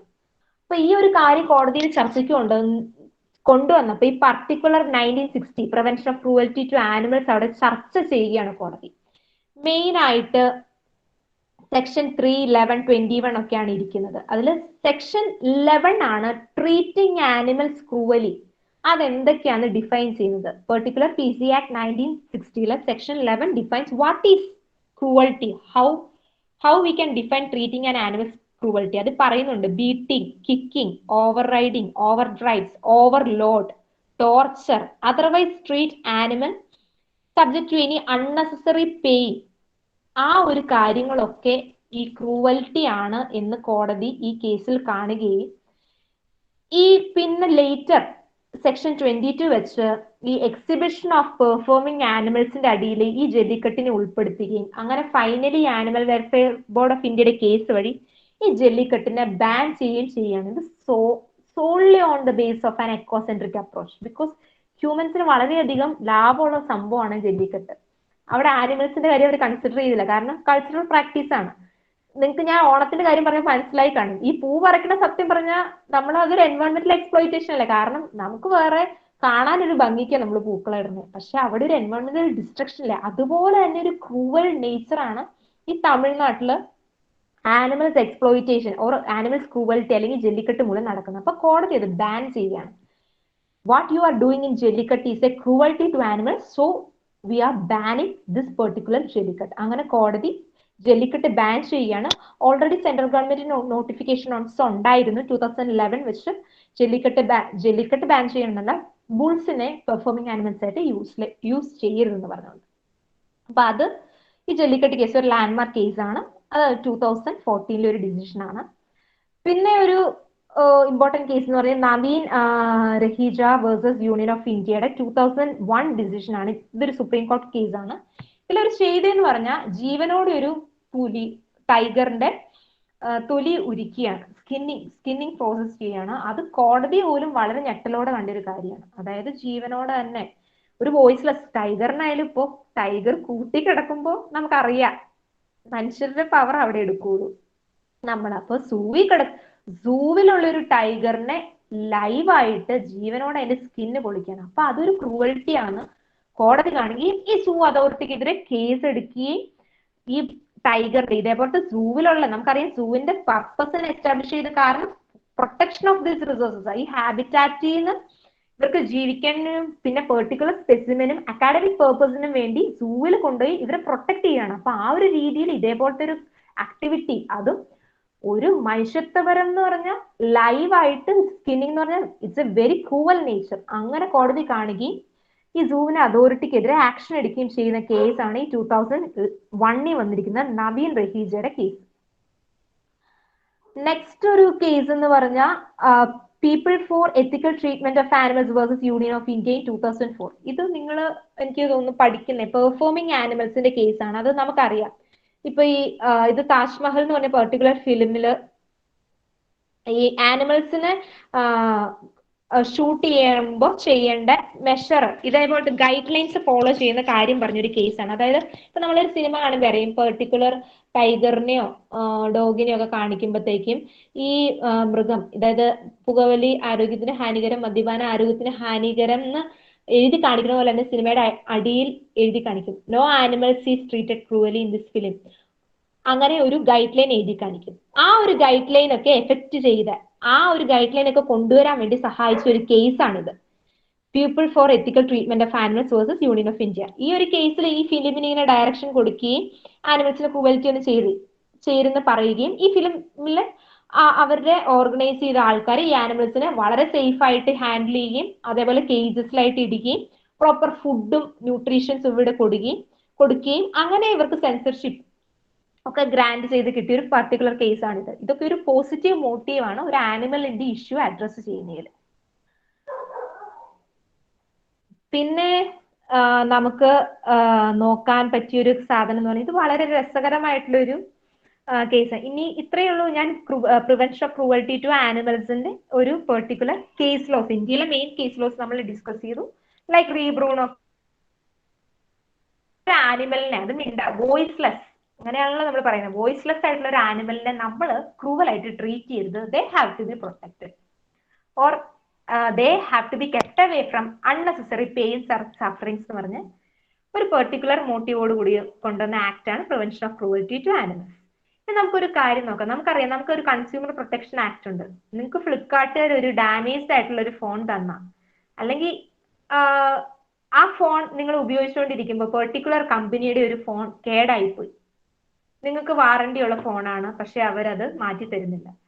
സോ യു ആസ് എ കൺസ്യൂമറിൽ നിങ്ങൾക്ക് കോടതി പോയിട്ട് നിങ്ങളുടെ കൺസ്യൂമർ ഫോണിന്റെ റൈറ്റ് പ്രൊട്ടക്ട് ചെയ്യാൻ പറ്റും. എന്റെ ഫോൺ ഇതേപോലെ കമ്പനിയുടെ വാറന്റി ഉള്ള ഫോണാണ്, ഇവരെനിക്ക് ഫോൺ വാറന്റി പീരീഡിന് മുമ്പ് ഫോൺ പോയിട്ടും ഡാമേജ് തന്നില്ല, എന്റെ ഫോൺ എനിക്ക് മാറ്റി തന്നില്ല എന്ന് പറഞ്ഞ് അഡ്രസ് ചെയ്യാൻ പറ്റും.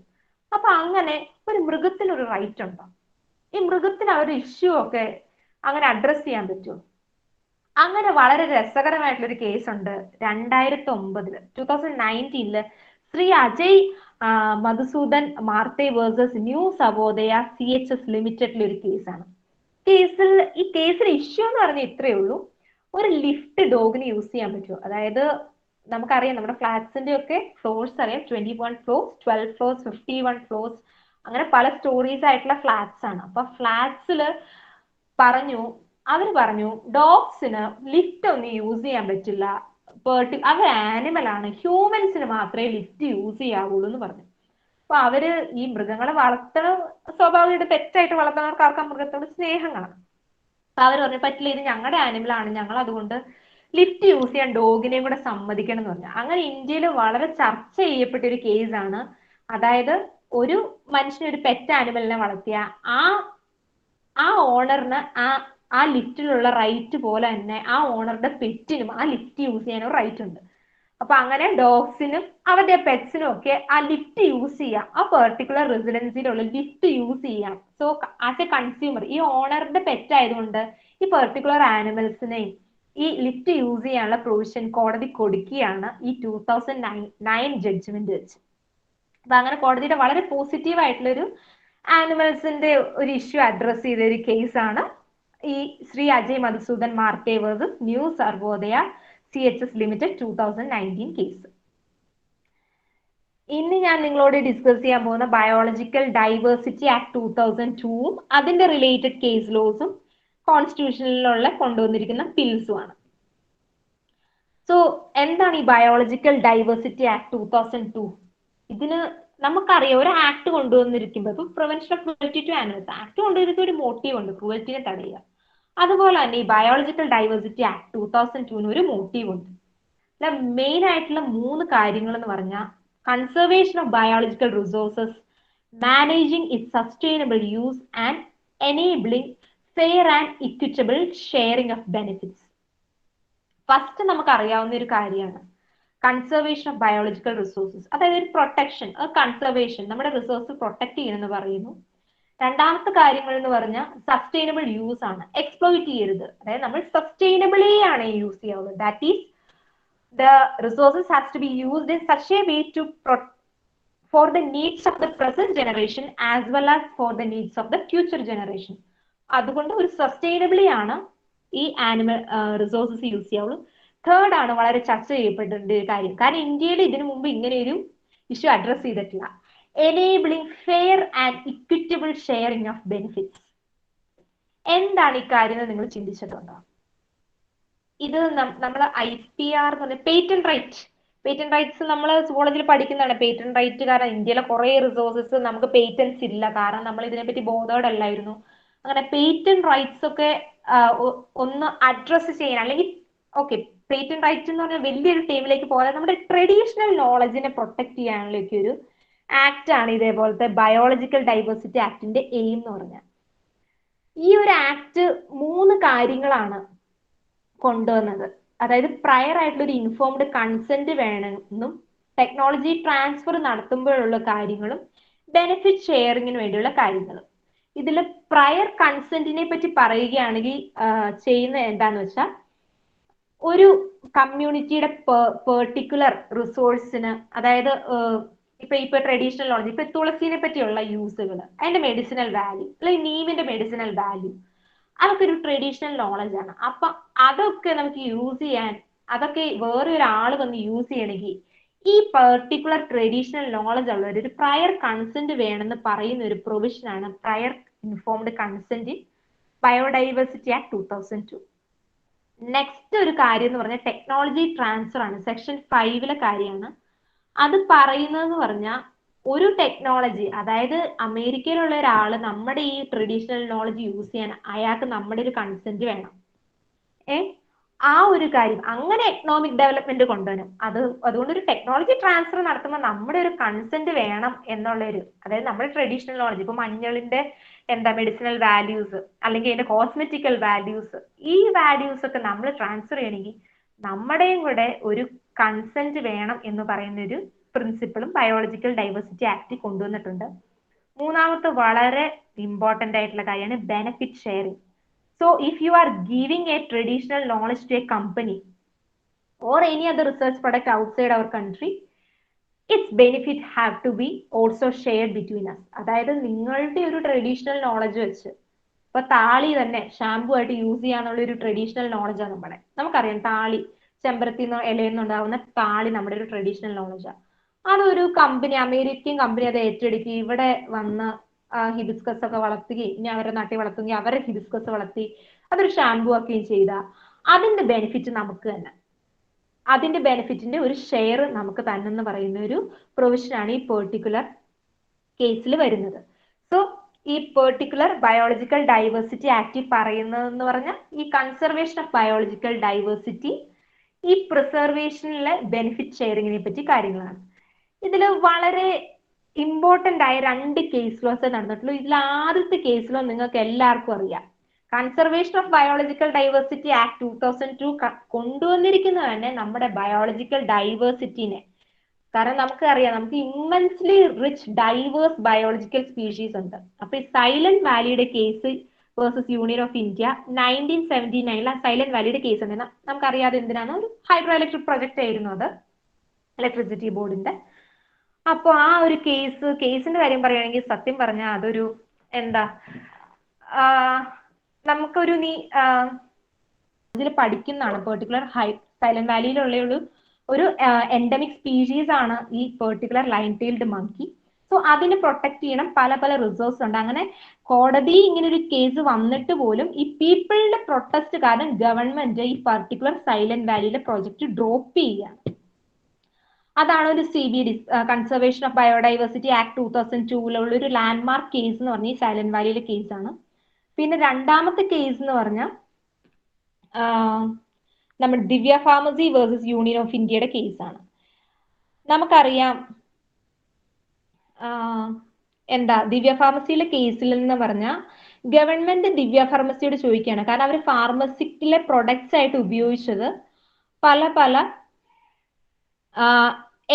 ബയോളജിക്കൽ റിസോഴ്സും കൊണ്ടുള്ള ട്രഡീഷണൽ നോളജും കൊണ്ടുള്ള മെഡിസിൻസ് ആണ് യൂസ് ചെയ്തിരിക്കുന്നത്. So government ask them shares, നിങ്ങൾ യൂസ് ചെയ്യുന്ന റിസോഴ്സ് ഞങ്ങളുടെയും കൂടെയാണ്, അതുകൊണ്ട് അതിൽ നിന്ന് ഒരു ഷെയർ ഞങ്ങൾക്കും വേണമെന്ന് പറയുകയാണ്. മാം, ഞാൻ വേറെ ഒരു ഡിവൈസിന് ജോയിൻ ചെയ്യാണ്, ഇപ്പൊ തന്നെ ആവൂട്ടോ. ഓക്കെ.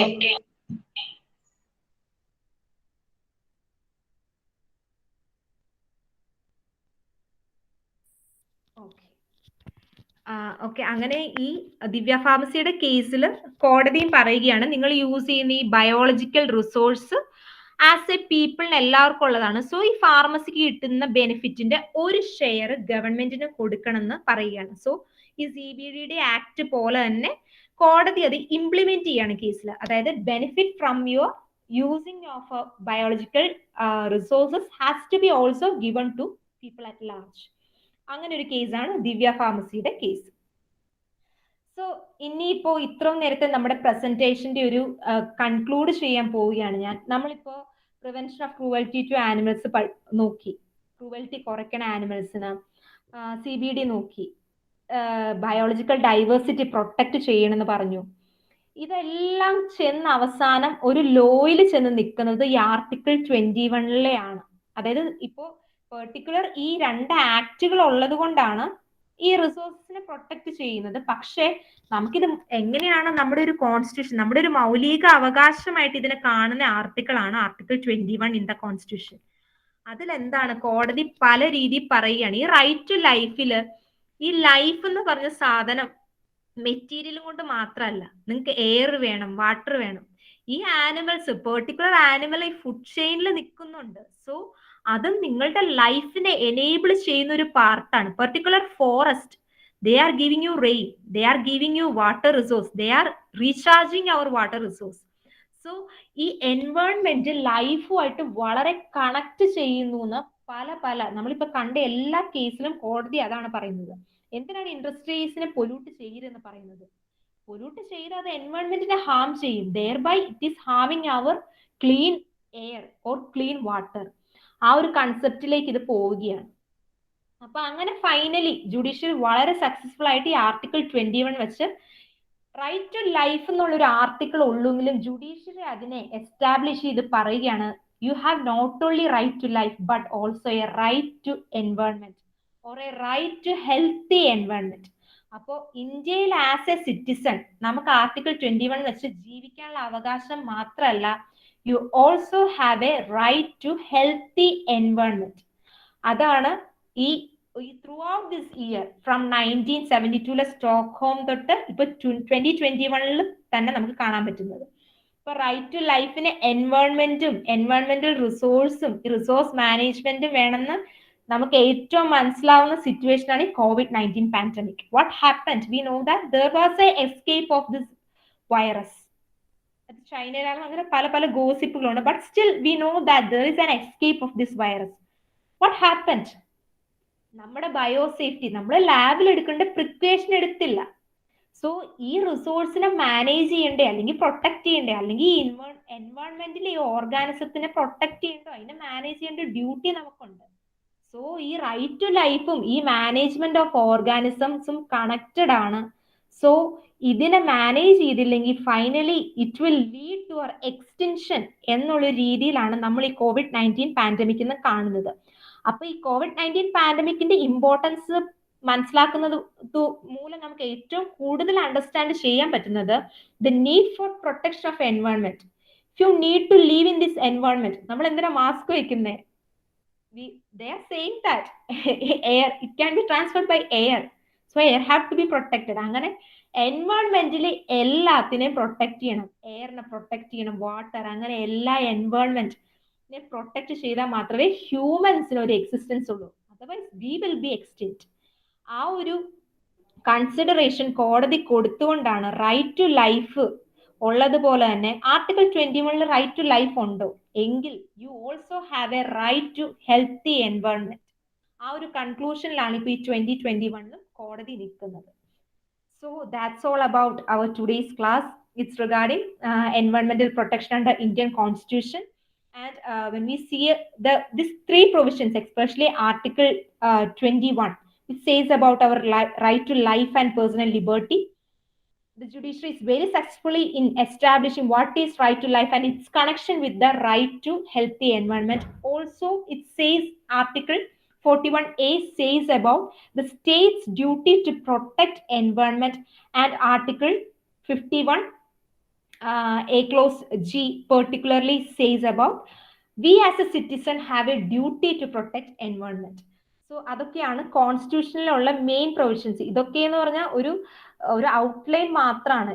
ഇത് മാത്രമല്ല, പല കാര്യങ്ങൾ കോൺസ്റ്റിറ്റ്യൂഷനിൽ എടുത്ത് പറഞ്ഞിട്ടുണ്ട്, ഫോറസ്റ്റിനെ പ്രൊട്ടക്ട് ചെയ്യുന്ന പല ഷെഡ്യൂളായിട്ട്. പക്ഷെ ഒരു ബേസിക്കലി ഒരു സുവോളജി സ്റ്റുഡന്റ് അറിഞ്ഞിരിക്കേണ്ട കാര്യം, ഇപ്പൊ ഞാൻ പറഞ്ഞ പോലെ തന്നെ നിങ്ങൾക്കൊരു എൻവയോൺമെന്റൽ ഇഷ്യൂ ഉണ്ടായ ഈ ആർട്ടിക്കിൾ 226 വെച്ച് ഹൈക്കോടതി നിങ്ങൾക്ക് ഒരു പരാതി കൊടുക്കാനുള്ള ഒരു അവകാശം ഉണ്ടെന്നുള്ള ഒരു കാര്യം നിങ്ങൾക്കൊരു അവയർനെസ് തരാൻ വേണ്ടിയാണ് ഞാൻ ഈ പെർട്ടിക്കുലർ സെക്ഷൻസ് എടുത്തത്. അപ്പോൾ നിങ്ങളുടെ അവിടെ ഒരു അന്യായമായ ഒരു ഇല്ലീഗൽ ആയിട്ടുള്ള ഒരു പാറമടയോ അത് ഈ പാടം നികത്തലോ, അപ്പൊ നിങ്ങൾക്കറിയാം there is an environmental damage causing or environmental pollution is causing. So you have a right to protect an environment and you can move to the court without any expense. ഈ writ എന്ന് പറഞ്ഞ expense ഇല്ലാത്ത ഒരു കാര്യമാണ്. നിങ്ങളൊരു letter അയച്ചാൽ പോലും കോടതി അത് കൺസിഡർ ചെയ്യുന്ന ഒരു പ്രൊവിഷനാണ് ആർട്ടിക്കിൾ 226 വെച്ചുള്ള നിങ്ങളുടെ power. So you as a publicly spirited person or a publicly concerned person about an environment can approach our High Court or Supreme Court to address an environmental issue by virtue of this Article 30 to 226, addressing your right under Article 21, that is right to life, also saying your duty to protect environment under Article 51A clause. So that's all about today's class. Thank you so much, and I am also thanking whole my DMC family for giving me such an opportunity to share my basic knowledge about environmental law and the need for protection under environment under Indian Constitution. And I am very thankful to all my teachers, especially all my Priya ma'am, Justin sir, Arunima miss, and all. Also Sunil sir, for giving me such an opportunity to share my experience and basic knowledge about this environmental law with all of you. Thank you so much.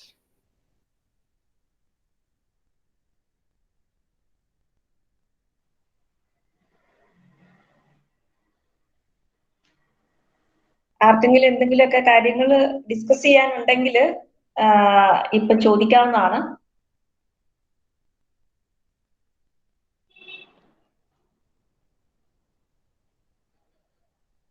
നിങ്ങൾക്ക് വളരെ free ആയിട്ട് ചോദിക്കാട്ടോ. നിങ്ങളുടെ ഒരു senior ആയിട്ട് alumni ആയിട്ട് എന്നെ consider ചെയ്താൽ മതി. വളരെ ഫ്രീ ആയിട്ട് നിങ്ങൾക്ക് എന്തെങ്കിലും ലീഗൽ ഡൗട്ട്സ് ഉണ്ടെങ്കിൽ ചോദിക്കാവുന്നതാണ്.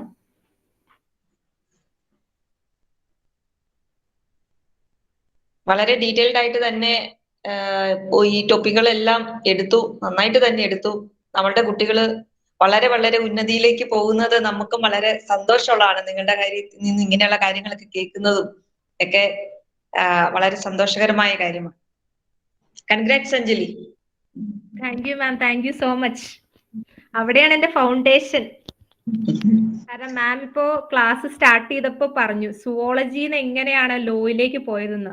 അത് എനിക്ക് ഏറ്റവും ബെനിഫിറ്റ് ചെയ്തത് എൻവയോൺമെന്റൽ ലോ പഠിച്ചപ്പോഴാണ്. കാരണം സുവോളജിയുടെ ഒരു ബാക്ക്ഗ്രൗണ്ട് ഉള്ളതുകൊണ്ട് എനിക്ക് കൺസെപ്റ്റ് മനസ്സിലാക്കാൻ ഒക്കെ വളരെ എളുപ്പമായിരുന്നു. കാരണം ഇപ്പൊ അബയോട്ടിക് റിസോഴ്സസ്, ബയോട്ടിക് റിസോഴ്സ് ഒക്കെ പറഞ്ഞാൽ ഒരു സുവോളജി സ്റ്റുഡന്റിന് ആ ടേം മനസ്സിലാവുള്ളൂ. ഫുഡ് ചെയിൻ, ഇൻവെർട്ടർ പിരമിഡ് എന്നൊക്കെ പറഞ്ഞാൽ എൻവയോൺമെന്റൽ ലോയെ പഠിക്കുന്നെങ്കിൽ സുവോളജി സ്റ്റുഡന്റിന് അത് പെട്ടെന്ന് മനസ്സിലാവും. അങ്ങനെ സുവോളജി ഒരു ബാക്ക്ഗ്രൗണ്ട് ഉള്ളതുകൊണ്ടാണ് എനിക്ക് എൻവയോൺമെന്റൽ ലോ കുറച്ചുകൂടെ നന്നായിട്ട് പഠിക്കാൻ പറ്റിയത്.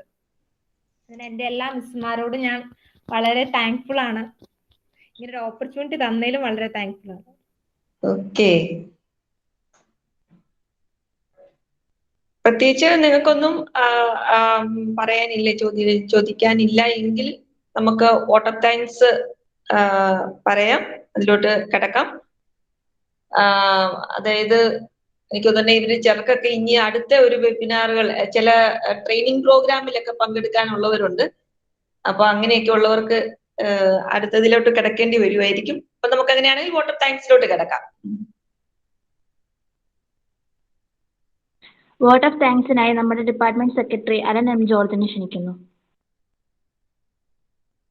ദേവമാതാ കോളേജ് കുറവിലങ്ങാടിലെ സുവോളജി ഡിപ്പാർട്ട്മെന്റിന്റെ ആഭിമുഖ്യത്തിൽ നടന്ന environment protection under Indian constitution എന്ന ടോപ്പിക് ആസ്പദമാക്കി നടത്തിയ അലൂമിനി ടോക്കിന് നേതൃത്വം നൽകിയ നമ്മുടെ കോളേജിലെ തന്നെ പൂർവ്വ വിദ്യാർത്ഥിനിയും കേരള ഹൈക്കോടതി അഡ്വക്കേറ്റുമായ അഡ്വക്കേറ്റ് അഞ്ജലി ഏലിയാസിനെ എത്രയും സ്നേഹത്തോടെ തന്നെ സുവോളജി ഡിപ്പാർട്ട്മെന്റിന്റെ പേരിലുള്ള നന്ദി അറിയിച്ചുകൊള്ളുന്നു. അതുപോലെ തന്നെ ഈ ഒരു മീറ്റിങ്ങിന് സ്വാഗതം ആശംസിച്ച നമ്മുടെ ബഹുമാനപ്പെട്ട ഡോക്ടർ പ്രിയ ജോസഫിനെ എത്രയും സ്നേഹത്തോടെ തന്നെ നന്ദി അറിയിച്ചുകൊള്ളുന്നു. ഒപ്പം ഇന്ന് ഈ ഒരു പ്രോഗ്രാമിൽ പങ്കെടുത്ത എല്ലാ കൺവീനർമാരും, ഈ ഒരു പ്രോഗ്രാമിന്റെ കൺവീനർമാരായിട്ട് പ്രവർത്തിച്ച Sunil sir, Arunima miss, Justin sir എന്നിവരോടുള്ള നന്ദി അറിയിച്ചുകൊള്ളുന്നു. ഒപ്പം ഇന്നത്തെ ഈ പ്രോഗ്രാമിന് പങ്കെടുത്ത കെമിസ്ട്രി ഡിപ്പാർട്ട്മെന്റിന്റെ HOD കൂടിയായ ആൻസമ്മ മിസ്സിനോട് എന്റെ നന്ദി അറിയിച്ചുകൊള്ളുന്നു. അതോടൊപ്പം തന്നെ ഇന്നത്തെ ഈ ഒരു പ്രോഗ്രാമിൽ സാന്നിധ്യം വഹിച്ച PG വിഭാഗം അധ്യാപകർക്കും വിദ്യാർത്ഥികൾക്കും ഒപ്പം സുവോളജി ഡിപ്പാർട്ട്മെന്റിലെ എല്ലാ വിദ്യാർത്ഥിനികൾക്കും സുവോളജി അസോസിയേഷന്റെ പേരിലും എന്റെ വ്യക്തിഗതമായ പേരിലും നന്ദി അറിയിച്ചുകൊള്ളുന്നു. സുവോളജിയിലെ മാത്രമല്ല നമ്മളുടെ മറ്റ് ഡിപ്പാർട്ട്മെന്റിൽ നിന്നുള്ള കുട്ടികളും ഇതിനകത്ത് പാർട്ടിസിപ്പേറ്റ് ചെയ്തിരുന്നു. കൊമേഴ്സുകാരും ഒക്കെ ഇതിനകത്ത് ഇവിടെ പാർട്ടിസിപ്പേഷൻ ഉണ്ടായിരുന്നു, അവര് ഇടയ്ക്ക് കണ്ടിരുന്നു. അപ്പം നമ്മൾ മെയിൻ ആയിട്ടും സുവോളജി വിദ്യാർത്ഥികളെ ഉദ്ദേശിച്ചെങ്കിലും അത് കോമൺ ഗ്രൂപ്പിൽ ഇട്ടത് കൊണ്ട് കുറേയധികം പേര് താല്പര്യത്തോടു കൂടി ഇതിനകത്ത് ജോയിൻ ചെയ്തിട്ടുണ്ട്. Okay, thank you Anjali. അപ്പൊ നന്നായി എടുത്തു. വീണ്ടും ഉയരങ്ങളിലേക്ക് പോകാൻ സാധിക്കട്ടെ എന്ന് ആശംസിക്കുന്നു. ഇവിടെ തുടക്കം കുറിച്ചുകൊണ്ട് അഞ്ജലി പറഞ്ഞതുപോലെ ഇന്നത്തെ ഒരു പ്രഭാഷണ പരമ്പരയ്ക്ക് ഇവിടെ ആദ്യം തുടക്കം കുറിച്ചുകൊണ്ട് വീണ്ടും ഉന്നതമായ വിജയത്തിലേക്ക് പോകാനായിട്ട് ആശംസിച്ചുകൊണ്ട് നമുക്ക് നിർത്താം. Okay, thank you. Thank you ma'am. Thank you ma'am.